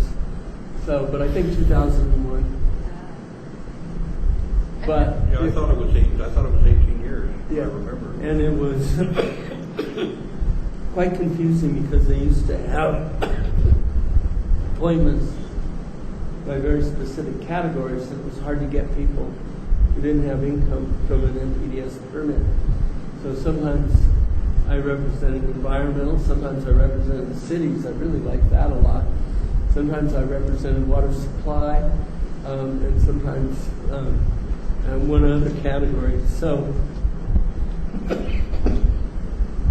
but those could be very short-term appointments because they didn't have anything else to fill. So they would do this and then they do that. So, and overall, if you look outside of water quality, I had 9 gubernatorial appointments in my career. So that's quite a few. The only one I got fired from was it became a campaign issue, actually unrelated to me, but the governor said he would make a change on the State Coastal Commission, and the candidate running against him said, well, I intend to keep John Corbett and Naomi Source. That, of course, meant when they lost, I was out the door. But that's okay. I mean, that's how politics goes. Anyway. Thank you for your service. Oh, thank you. And we are actually, through a peculiar set of circumstances, the board wrote a lot of the regulations. We had a very fierce change to watershed management as opposed to so many individual permits. There was a waiver. This board didn't want the waiver to expire because it would shut down the industry. Staff let it expire. So the board wrote it, and then they asked me to write it, and I wrote it, and was eventually adopted statewide. But I ended up actually doing the legal arguments instead of the board regional attorney. So some pretty wild stuff, although that caused staff resentments for 2 years. So you got to save it for big issues. So sorry. All right. Board member comments, announcements, reports, agenda items, requests. Board member Mann. Yeah, I got it pretty short because I did most of it earlier, but I just want to reiterate it again, John. I know that that's not something you wanted to do, circumstances. And I can tell you from all sides of the issues, everybody cusses you, but then they say, but he's the best one we got. So you've done a good job. And so I really appreciate your work there. Now, because you got to make everything about yourself. So I'm going to miss being able to give you crap about what they do. I'm sure you'll find it residual crap. Anyway, real quick background. I did want to say I observed 20 board members get unseated for things they said. So there is a degree of carrot-craft in your comments. Yes, So I wanted to say, Leslie, and I don't know who all can get a hold of on this, but young Mr. Lakey, who had the silver lining, contacted me, and I told him to get a hold of you about wanting to do a barbecue competition, maybe Pony Express this year, kind of a big Pony Express for the beer and wine festival. Whichever, and he was pretty interested in, wanting to do some work, so he'll probably be contacting you on that. The other thing is, I wanted to just mention that on October the 10th is the California Water Summit, and I go periodically. I will be going again. It will be my 7th time there to meet with Secretary of Resources Crowfoot. Susan Rotwine and I will be going down next week to meet with him also on our crab fishing issues. So back to our aqua stuff, have been able to meet him when right after he was appointed, he was a keynote speaker at Aqua, has opened up a relationship with him that's been really good. Now whether those things ever turn out to your benefit or not, you never know. but the relationship is I think that's actually fairly illustrative of the importance of participating. I see all the time, go as far north as San Francisco and then they extrapolate data for up here that doesn't fit very well. And if it doesn't fit very well, it ends up being very arbitrary. right. As you know, I'm not very shy about pointing out what we need. So, anyway, that's it. So I need to give you another wild example, then I'll get off of it. But 450 members of the Weat tribe were under one of the marine models were each harvesting 943,000 Washington clams a year. It's just absurd. Right. And so it really pays to get models tied to here on all kinds of resources issues. And the other thing, a little bit to answer Mary, I have found, and I don't get why, you can get in with the big boys and girls, and they have the boats. They can just put you down. They go out of their way to listen to you. If you're at the table, Yeah, if you're at the that's table. what is important. And I have asked many times for things I didn't think were possible. They thought it was going to be shut down. And they said, well, we ought to consider something here's what maybe we can do. So taking into account the extreme diversity in geography and populations of California, it's important we have a voice at the table. I got to give a little background of what John said, just in case anybody's confused. The models for the Marine Life Protection Act said certain things. If you were on Highway 101, there's this much traffic, therefore you can have this much public contact to your park or your SMRA or your use, what have you. And so when they extrapolate that, places up here like False Klamath Cove says that you, or at the Spit at Oric, that you have 900,000 Actually, 343 million a year. visitors, and you have all of this text because of the extrapolation, which just doesn't exist. But you have to be there to change those things. You just have to be there. There's no other way. So, well, you don't even get them changed then. But anyway. No. Thanks, John. Okay. Anything else, board member comments? I have one. Oh, I just want to David. thank McKinley Open Service District. I got to attend a class on pump electrical controls in this building a couple of weeks ago, and it was excellent. You guys hosted it a couple of times, and I came because my fellow employees had come in the past. What a great course it was. And The room was pretty full. How many people you read were here? Well, 20 probably, or So the class is put on by CWEA, and they rent this building. And we have Bill that used to work for us come here and teach it still. The class is maxed out at 22 people. Anything more than that, it's just hard to teach one-on-one. We did have a couple cancellations. We had a couple no-shows. Or not cancellations, no-shows. But yeah, it's always successful. He's been contacted, or I was contacted from other CWA sections down in Santa Rosa, and one a little farther south, wanting in there to do their classes. So it's been good for him. He loves teaching it. So yeah.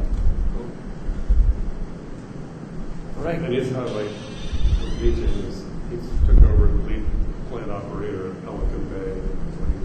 Those pumps need to be rebuilt. They haven't rebuilt their pumps in 30 years since they put the plant online. It's a real. How much of a salary increase did he get? I don't know. He's a state employee. Okay, on this happy note, I'm going to adjourn. You folks can talk about it further.